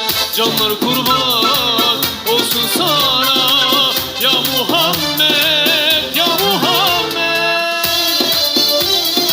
Tekbir! Tekbir!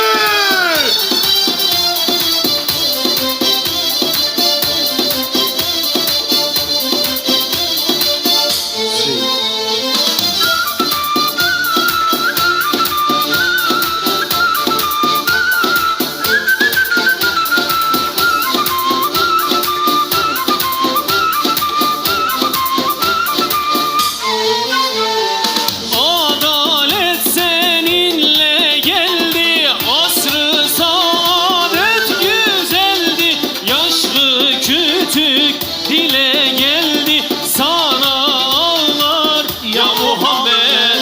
Ehli akıl iman eder, ölümüne biat eder. Yoluna can kurban eder, yolundayız ya Muhammed. Salat selam olsun sana ya Muhammed, ya Muhammed. Canlar kurban olsun sana ya Muhammed, ya Muhammed.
Salat selam olsun sana ya Muhammed, ya Muhammed.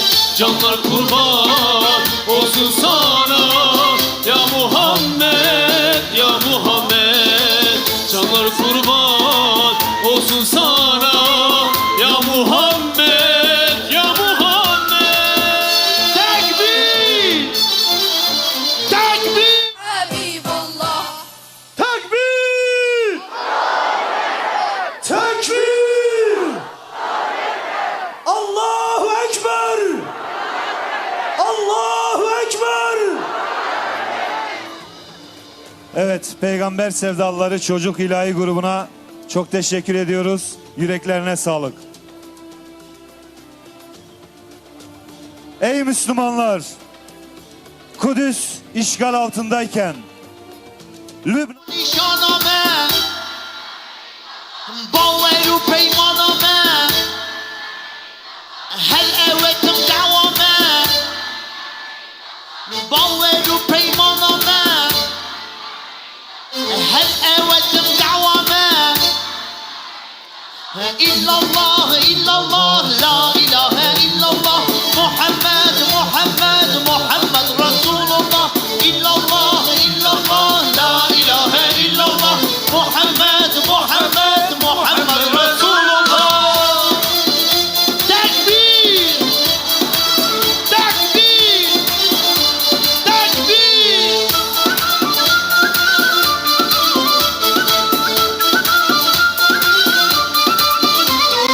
خدا ربنا الله غيري ويتنا إله خدا ربنا الله غيري ويتنا إله آزاد يا بنا جانم فنا بنا آزاد يا بنا جانم فنا بنا إلا الله إلا الله لا إله إلا الله محمد محمد محمد رسول الله إلا الله إلا الله لا إله إلا الله محمد محمد محمد رسول الله تكبير. Evet, çünkü şiddetle ihtiyacımız var. Ama unutmayalım ki vahdet peygamberi sevda ile meydana gelecek bir olaydır. Hazreti Muhammed aleyhisselam olmadan vahdet sağlayamazsınız. Onun için herkes kendisini yoklamalıdır. Sadece sözde değil. Elhamdülillah güzel etkinlikler yapıyoruz ama ben diyorum ki herkes kendi yüreğini yoklasın. Muhammed denildiği zaman, Hazreti Peygamber denildiği zaman yüreğinde bir kıpırtı var mı? Gözlerine bir ışık geliyor mu? Buna baksın. Eğer yoksa iş kötü, onu söyleyeyim. Müslüman olduğumuzu iddia ettiğimiz halde eğer Peygamber aleyhissalatü vesselamın bizim yanımızda, bizim vücudumuzda, bizim evimizde eğer bir değişiklik olmuyorsa bu biraz sözde kalıyor demektir. Biz birbirimizi kucaklayamayız asla. Peygamber olmadan, peygamber sevdası olmadan kimse kimseyi kucaklayamaz, kimse vahdeti sağlayamaz, ümmet diye bir şey olmaz. Onun için herkes öncelikle kendinden başlasın. Baksın, evet, o peygamber nerede? Yürüdüğü yere baksın, durduğu çizgiye baksın. Muhammedi çizgi mi? Söylediğim gibi eğer var ya, eğer bunlar yoksa, eğer o peygamber anıldığı zaman, o peygamberden konuşulduğu zaman, eğer yüreğinizde bir kıpırdı yoksa, dizinizde derman olamaz, bileğinizde güç olamaz. Bunu iyi düşünün. Ya eğer bugün ümmeti Muhammed'in biraz savrulmuş bir hali varsa, Peygamber sallallahu aleyhi ve selleme maalesef biraz mesafeli olduğundan, biraz soğuk olduğundan, biraz yabani olduğundan maalesef Bu şu anda bizim derdimizdir. İslam coğrafyasının en önemli dertlerinden birisi Peygamber aleyhisselam ile aralarında bir mesafe olması ve bir soğukluk olması, sıcaklığın olmaması. Onun için biz bunu temin etmeye çalışıyoruz. Biz biliyoruz ki eğer biz o Muhammed Aleyhisselam'ı yürekten seversek Allah bizi yeryüzünün azizleri yapacak, sultanları yapacak. Geçmişte hep öyle olmuştur. Kim peygamberi sevmişse, hangi cemaat, hangi toplum, hangi ülke eğer peygambere bağlanmışsa Allah onları yeryüzünün en aziz insanları yapmıştır. Bismillahirrahmanirrahim. İnnellezîne âmenû ve amilussâlihâti seyec'alü lehumurrahmanu vudda. O iman edenler ve salih amel işleyenler var ya diyor Allah-u Teala, ben onlar için özel muhabbet yaratacağım. Herkes onları sevmek zorunda kalacak. Özellikle Peygamber aleyhissalatü vesselam'ı seven insanlar bu dünyada, günümüzde, başka zamanda da, geçmiş zamanda da, gelecek zamanda da yeryüzünde Allah'ın nurunun indiği trafo merkezleridir. Onun için ümmeti bir araya getirecek olan peygamber sevdasıdır. Bunu unutmayalım. Bu basit bir olay değildir. Söylediğim gibi uzatmayalım. Eğer peygambere karşı soğuksak, eğer peygamberden bahsedildiğinde ayak üstünde duruyorsa ayaklarımız, sigaramızı söndürmemişsek, toparlanmamışsak boş yere bir şeyler beklemeyin. Bu kuru kuru bir takım adet değil. Eğer o peygamber adı anıldığında, sünneti anıldığında, onun bir tavsiyesi, onun bir emri anıldığında, eğer bizde bir değişiklik olmuyorsa maalesef bu iş kötüdür. Onun için tez zamanda bu hastalıktan kurtulmak zorundayız. İsim vermiyorum ama şu anda Türkiye'mizde ve nice yerlerde Hazreti Peygamber'e, sünnetine mesafeli duran nice yapılanmalar, yani savruldular gittiler, savurdu külleri sosyalist oldu diye Abdurrahim Karakoç'un şiiri var ya, aynen öyle oldular. Bakın, kim İslam'dan uzaklaşmışsa mutlaka peygamberden de uzaklaşmıştır. Ondan dolayıdır. Çünkü muhterem kardeşlerim, unutmayalım, Allah-u Teala, ben size şimdi olumsuz tablo çizmek istemiyorum ama biz yine inanıyoruz ki Allah-u Teala şu anda Müslümanları aziz eylemiştir ta baştan beri. Dikkat edin, Allah-u Teala'nın isimlerinden birisi El Aziz. Aziz Allah'ın adıdır ama o bize de vermiş bu adı. Buyuruyor ki Bismillahirrahmanirrahim. Velillahil izzetü ve li rasulihi ve lil müminine velakinnel münafikine la yefkahun. Aziz olmak Allah'a aittir.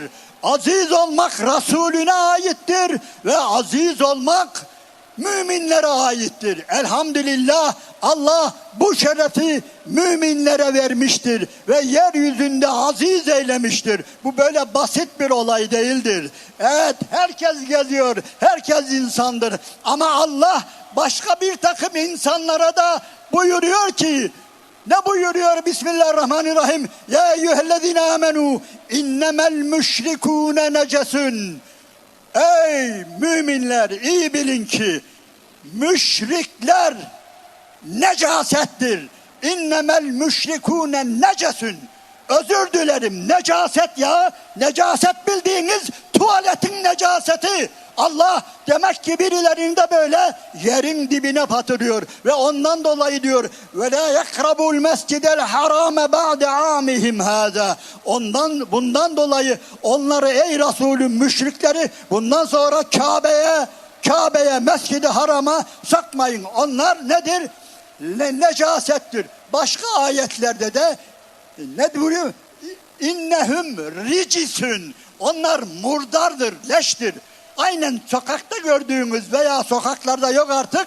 Yani çöplüklerde gördüğümüz necaset neyse, murdar neyse, leş neyse Allah kafirleri böyle tanımlıyor ve müminlere de böyle şeref ve izzet veriyor. Fakat buradan bir başka yere gelmek istiyorum. Allahu Teala bugün o aziz olan Müslümanlarla zelil olan, rezil olan, necis olan kafirleri karşılaştırıyor. Evet, bugün yeryüzünde, Gazze'de ve başka yerlerde, İslam aleminin her yerinde, cihad olan her yerinde gerçekten aziz mi aziz, aziz olan kullarını ortaya çıkarttı. Dünyaya gösterdi, dünyaya gösterdi, Avrupa'ya gösterdi. İşte izzet budur, işte Allah'ın aziz ettiği insanlar budur diye. Bunu çok defa anlattık, söyledik burada. Komutanlar da var, Gazze'den gelen komutanlar var. Onlar bize bir bir anlattılar. Anlat dedik. Kim bu? Kim bu Hamaslılar? Kim bu Kassam Tugayları? Bize biraz bahsedin dedik.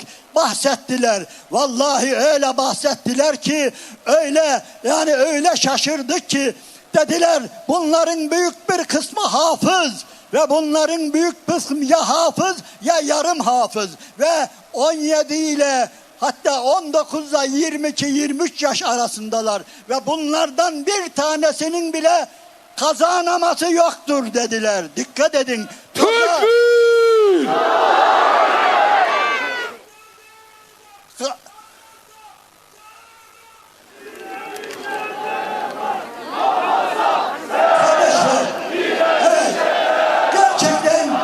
Şu anda Allah'ın en sevgili kulları cihat meydanlarında.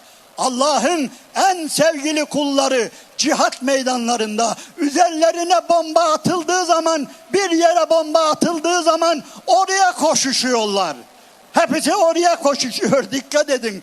Yani böylesine şehadete, Allah'a kavuşmaya böylesine aşık insanlar bunlar. Ve onun dışında gelin kafirleri, günümüzün kafirleri de, günümüzün zalimleri de, inanınız ki deminki anlattığımız Allahu Teala'nın buyurduğu innemel müşrikûne necetün var ya, onlardan da necasetler bunlar. Onlardan da adiler. Yani bugün dünyada İzzet ve rezalet savaşıyor. Kafirlikte en zirveye çıkanlar, terbiyesizlikte, edepsizlikte, fuhşiyatta, eşkıyalıkta, haydutlukta en büyük zirve yapan insanlar şu anda cephenin bir tarafında ve öbür tarafta da söylediğim gibi Allah'ın aziz kıldığı o sevgili kullar, o sevgili mücahitler var ve bu Allahu Teala'nın yeryüzüne dinini bir daha göndermesidir. Belki garibinize gidebilir ama ben öyle düşünüyorum. Diyorum ki Allahu Teala özellikle Gazze ile beraber Kur'an'ını bir daha indirdi yeryüzüne. Allahu Teala Gazze ile birlikte nurunu inanınız ki Kabe'den de önce, Mescid-i Nebevi'den de önce Gazze'ye indirdi Allahu Teala ve Allahu Teala nurunu Gazze'den dünyaya yaydı. Dünyanın dört bir tarafına, özellikle Avrupa'ya yaydı. Şunu unutmayın kardeşler. Şunu unutmayın. Münafıklar ve imanı zayıf olan insanlar tarih boyunca demişlerdir ki Bismillahirrahmanirrahim. Onlar diyor ve yegûlüllezî fî gulûbihim meradun mâ ve'adanallâhu ve rasûluhu illâ gurûrâ. Münafıklar ve kalplerinde maraz olanlar dediler ki Allah boş şey indirmiş. Haşa, aynen böyle. Allah boş şeyler vaat etmiş. Ve işte gördünüz, öldüler, gittiler diye Müslümanların moralini bozdular.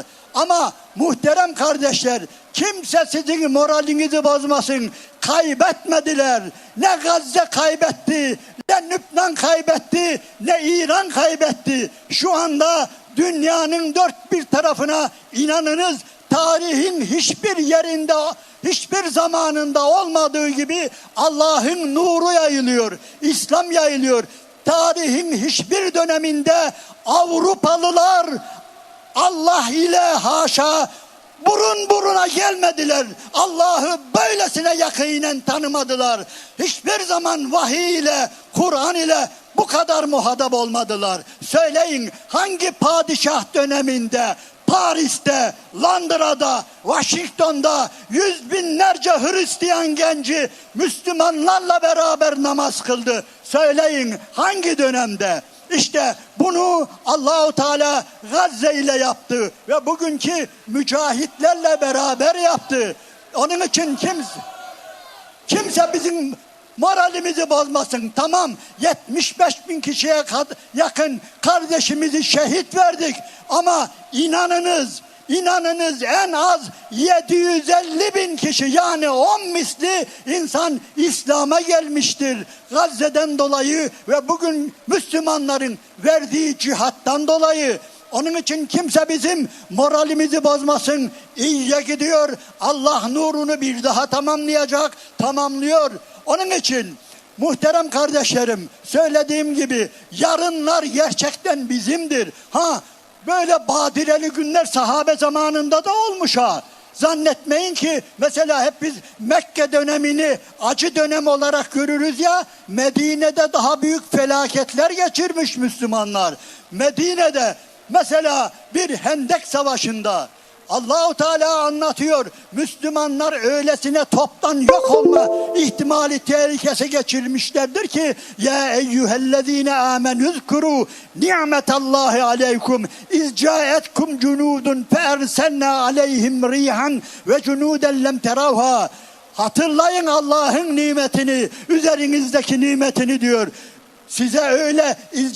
Üzerinize öyle ordular gelmişti ki altınızdan, üstünüzden, yanınızdan, bilinizden 10.000 tane müşrik ordusu Medine'yi kuşatmış ve öylesine acı, öylesine tehlikeli anlar geçirmiş ki ama Allahu Teala buna rağmen onların hepsini görünmez ordularıyla, rüzgarlarıyla ve müminlere verdiği cesaretle Allahu Teala onları def etmiş ve bugün de öyle. Dikkat edin İslam aleminin her yerinde kafirlerin, zalimlerin, Amerika'nın üsleri, uçakları, gemileri, bir tek gemisi var ya, bir tek uçak gemisi bir İslam ülkesinin inanın bütün savunmasını, askeriyesini dengeleyecek şekilde böylesine büyük. Ama Allahu Teala onları ne yapacak gördük. Ucundan gösterdi bize. Eğer biz müttaki olursak, eğer biz Allah'tan korkarsak Allahu Teala o gemilerin ne yapacağını bize gösterdi. O gemileri tamamen suya gömmemize gerek yok. O gemiler işlemez hale geldiğinde ne olacak? O trilyonlarca silah boşa gidecek. Allah bunları gösterecek bize. Bugünlerden geçeceğiz ama biz istiyoruz ki Rabbimiz bu Amerikan denilen, Siyonizm denilen kafirlerin kanlı tırnakları var ya, bu ümmetin ciğerine saplanan kanlı tırnaklarını koparmayı Allah bizlere nasip eyleyecektir. Muhterem kardeşler, yine en büyük arzumuz Allahu Teala bu pis cenabetlerin cenabet ayaklarını bizim mukaddes topraklarımızdan, vatanlarımızdan, İslam coğrafyasından koparıp atacaktır. Evet, gerçekten öylesine. Tarihte biz çok Firavun okuduk, Nemrud'u okuduk ama bugünkü bu Trump denilen şerefsiz kadar birini gördünüz mü ya? Bakın hele bir tane, hayatına bakın. Adam eşkıyaların eşkıyası, terbiyesizlerin terbiyesizi ve etrafındakiler de aynen bu şekilde. Ve söylediğim gibi öbür tarafta Allah'ın en sevgili kulları, öbür tarafta da söyle bu tarafta da nedir? İblisin bile ağzını ayrık bırakacak şekilde edepsiz, terbiyesiz, yamyam, küstah insanlar. Allah bunların burnunu sürtecek. Allah bunların sevinçlerini gırtlaklarında bırakacak inşallah. Yeter ki biz Muhammed'i sevdaya sahip çıkalım ve o peygamberin elinden eteğinden tutalım ve onunla beraber olup olmadığımızı kontrol edelim. Allahu Teala ne yapacak? Resulü ile beraber olanlara mağlubiyet göstermeyecektir, izzet verecektir, şeref verecektir. Allahu Teala bu dünya gözüyle bunlara ulaşmayı, şu acı günlerden bir an evvel kurtulmayı, aynen Hendek ordusunun defolup gittiği gibi, Allah'ın gönderdiği rüzgarlarla yani defolup gittiği gibi Allahu Teala bu coğrafyadan, hatta bütün mazlum coğrafyalardan bu zalimleri, bu kangasterleri, bu eşkıyaları tez zamanda defolup gitmeyi nasip eylesin, göstersin ve bizim de bu işte katkımız olsun. Biz buna dua edelim. Allah'a yalvarıyoruz. Allah'ım bu kafirlerin, bu zalimlerin bu coğrafyadan defolup gitmesinde bize de bir hisse ver, bize de bir görev ver, bizim de yolumuzu aç ve bizleri de o galiplerle beraber, müminlerle, mücahitlerle beraber eyle diyoruz ve Allah'ın selamı, rahmeti, bereketi üzeriniz olsun aziz ve muhterem peygamber sevdalıları. Tekbir! Tekbir! La ilahe illallah! La ilahe illallah! Muhammed Resulullah! Muhammed Resulullah! La ilahe illallah! La ilahe illallah! Muhammed Habibullah! Muhammed Habibullah! Evet, Mehmet Göktaş hocamıza bu anlamlı ve coşkulu konuşmalarından ötürü çok teşekkür ediyoruz. Rabbim kendisinden razı olsun inşallah. Şimdi Efendimiz Aleyhisselatü Vesselam'a bir kez daha selam gönderelim mi? Ama gür bir sedayla. Hazır mıyız? Alemlere rahmet olan o kutlu elçiye, vahdetin mimarı, kardeşliğin rehberine, zulmü bitiren, adaleti getiren kurtuluş önderine, Mescid-i Aksa'nın hamisi, ümmetin göz bebeğine, zulme karşı duran, mazluma umut olan duruşuna, cehalet karanlığını yıkan ilim ve hikmet nuruna, seni rehber edinen tüm muvahhid yüreklere. Eyvallah, yüreğinize sağlık. Şimdi kelimeler yerini namelere bırakıyor. Evet, hasretinle yanan yürekler şimdi Medine rüzgarıyla serinlesin. Onun aşkını notalara döken, gönül telimizi titretecek olan ilahi sanatçılarımızı huzurlarınıza arz ediyoruz. Buyurun.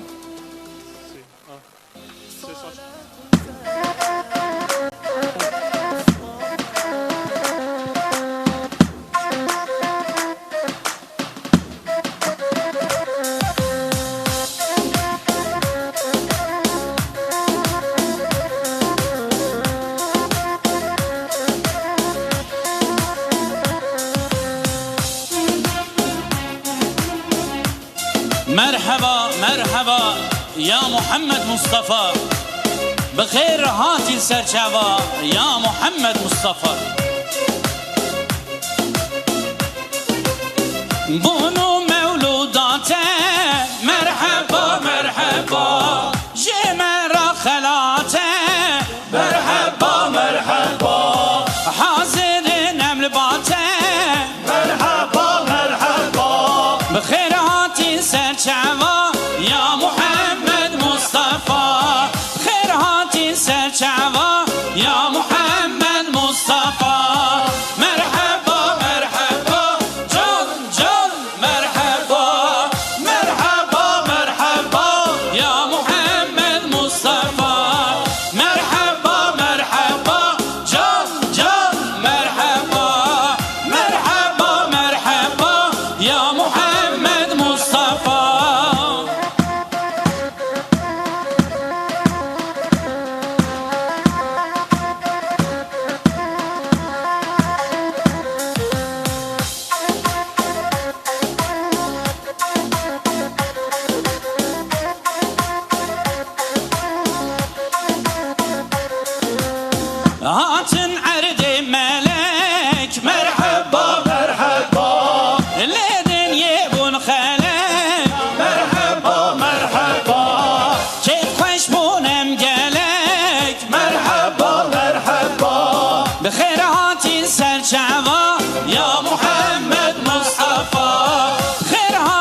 serçava ya Muhammed Mustafa. Merhaba merhaba can can merhaba. Merhaba merhaba ya Muhammed Mustafa. Merhaba merhaba can can merhaba. Merhaba merhaba ya Muhammed Mustafa.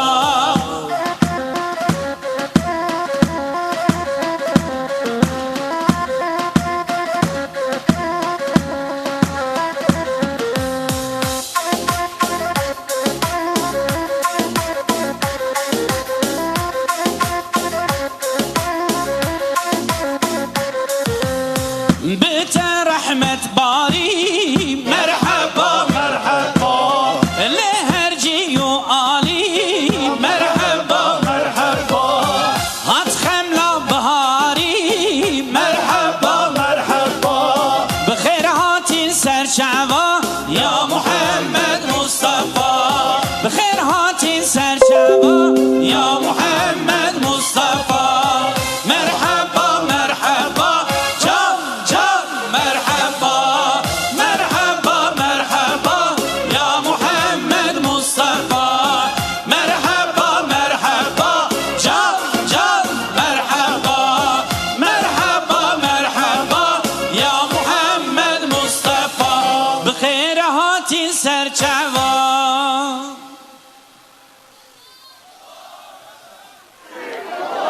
Tekbir! Tekbir! Allahu Ekber! Allahu Ekber! Evet, şimdi hep beraber Gazze'ye, direnişe selam gönderiyoruz. Şehadet, direniş, çağrımız bizim. Laleler yetiştirir, kanımız bizim.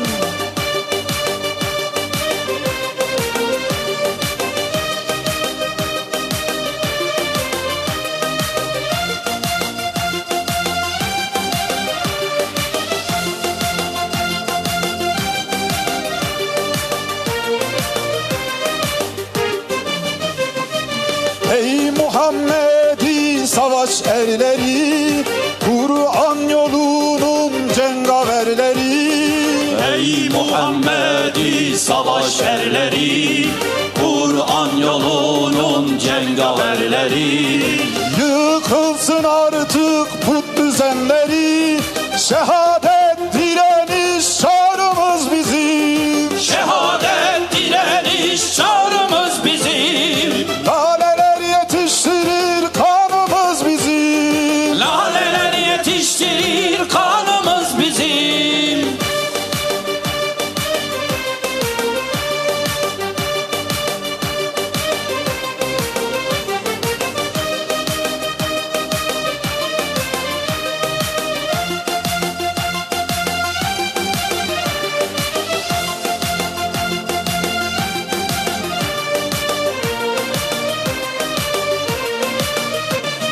Sen savaş zafer kahramanısın, can pazarı cihat pehlivanısın.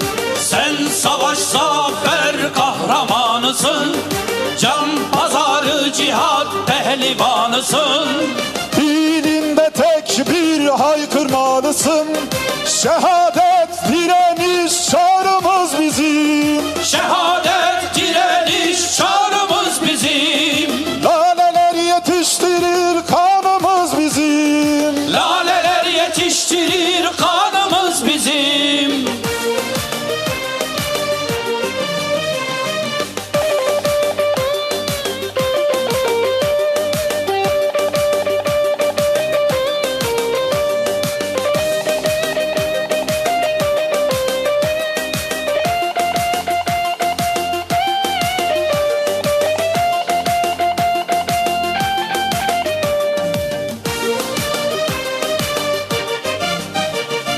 Ey mazlum ümmet, ezilmiş insan, uzat elini uzat, bak işte Kur'an. Ey mazlum ümmet, ezilmiş insan, uzat elini uzat, bak işte Kur'an. Allah yolunda can vermeye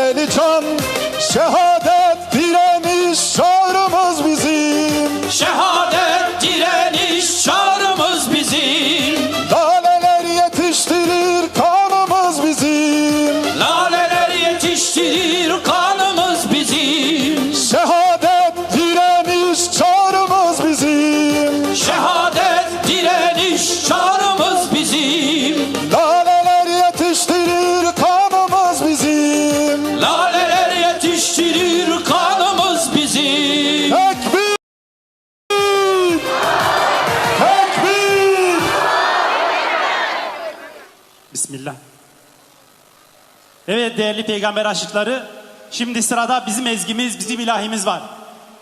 Peygamber sevdalıları diyeceğiz hep beraber inşallah.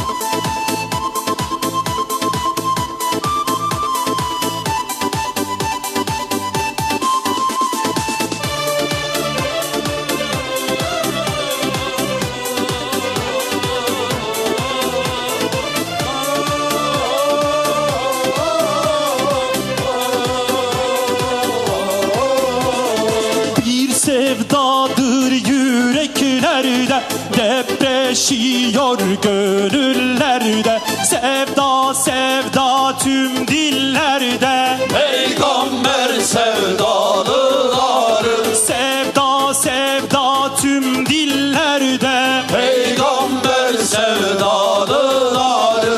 Rabbaniler meydanlarda, baştan başa tüm cihanda. Selat selam lisanlarda, Peygamber sevdalıları. selat selam lisanlarda. Peygamber sevdalıları.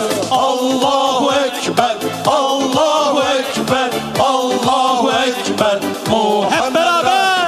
Allahu Ekber, Allahu Ekber, Allahu Ekber. Muhammed rehber.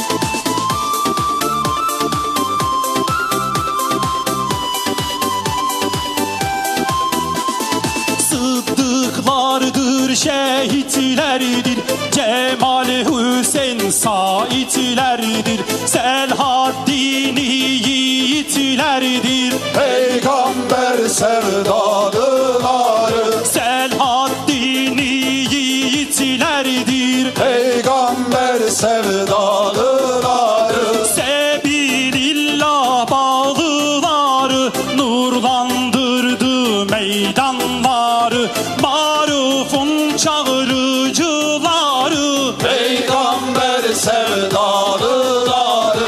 Hakikat çağırıcıları. Peygamber sevdalıları. Allahu Ekber, Allahu Ekber, Allahu Ekber. Muhammed rehber.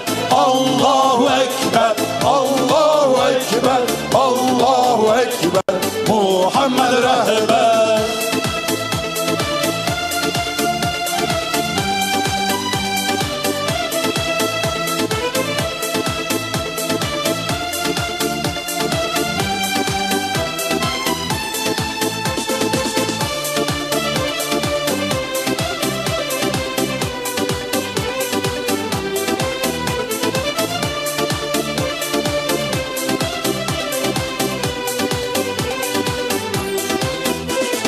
Tarih tarih hep akandır, sonu gelmez bir kervandır.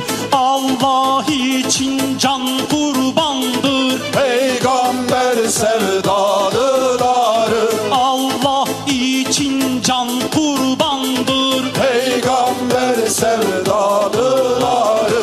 İza cae nasrullahi, hamd ve şükür ya ilahi.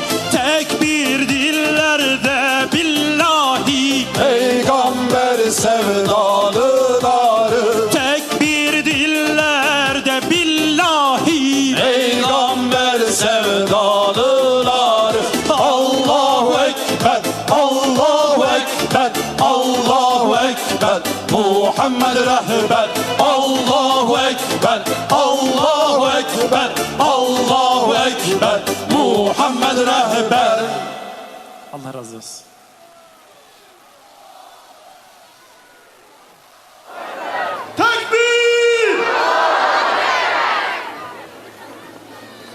Evet, sanatçılarımıza çok teşekkür ediyoruz. Rabbim kendilerinden razı olsun. Yüreklerine sağlık. Kardeşlerim, bugün burada bir söz verdik. Bu söz kan ağlayan coğrafyalara umut olma sözüdür.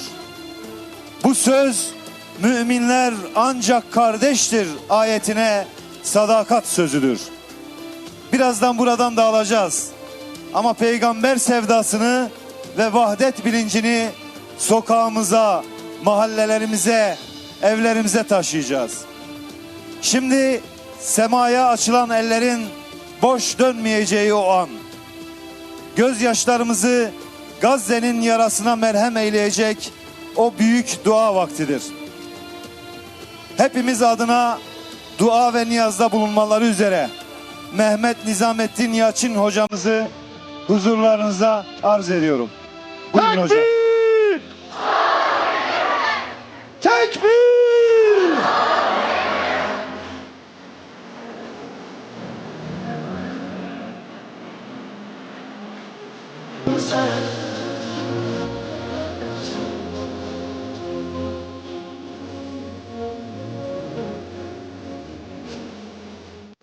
صلاة سلام على المصطفى.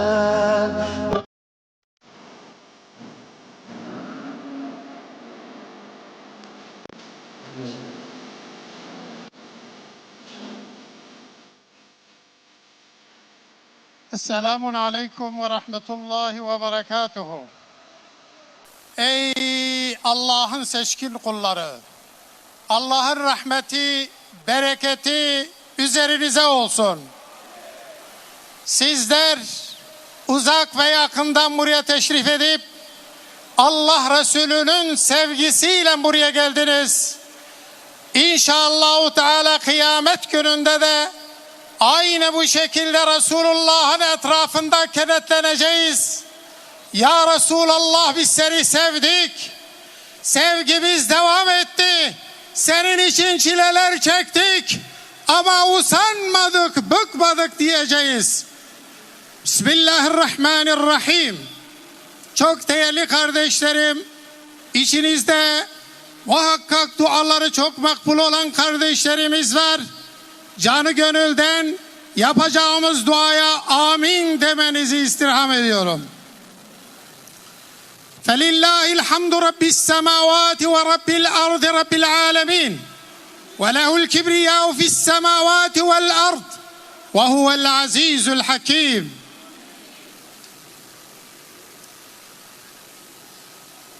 Ey kendisinden başka ibadet edilecek, kanunlarına uyulacak ilahlar olmayan Allah'ım, vecihinin celaline, saltanatın azametine layık hamd ve senalar olsun sana. Vahdet ve kurtuluş önderimiz Hazreti Muhammed Mustafa'ya, onun tertemiz ehli beytine, tüm peygamberlere ve seçkin sahabelerine kelimelerin sayısı kadar salat ve selam olsun. Allah'ım, sana dua edildiğinden kabul ettiğini ismi azamın hürmetine senden niyaz ediyor, duamızın kabul olmasını diliyoruz. Ey merhametlilerin en merhametlisi, şanı yüce Allah'ım, senin şefkat ve merhametine sığındık. Bu meydandan toplanan tüm kardeşlerimizin günahlarını bağışla ve cennetlik eyle ya Rabbi.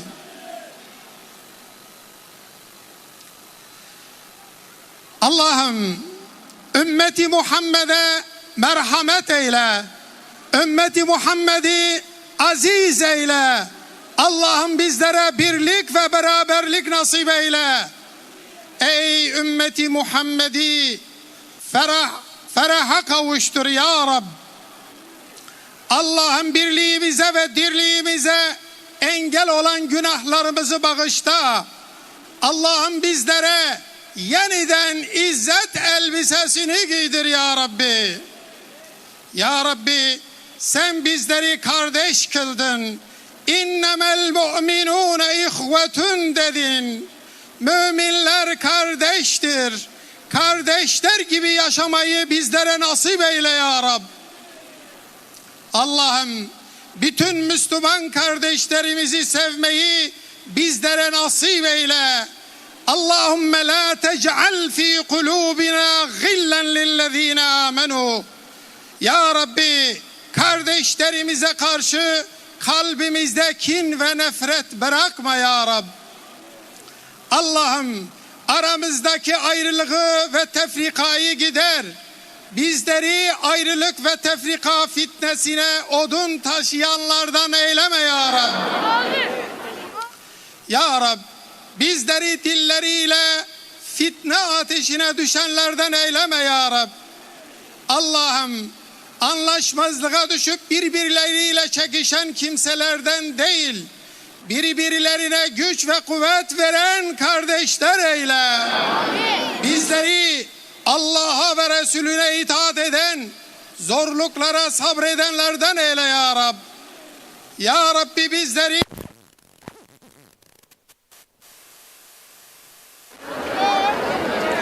Amin.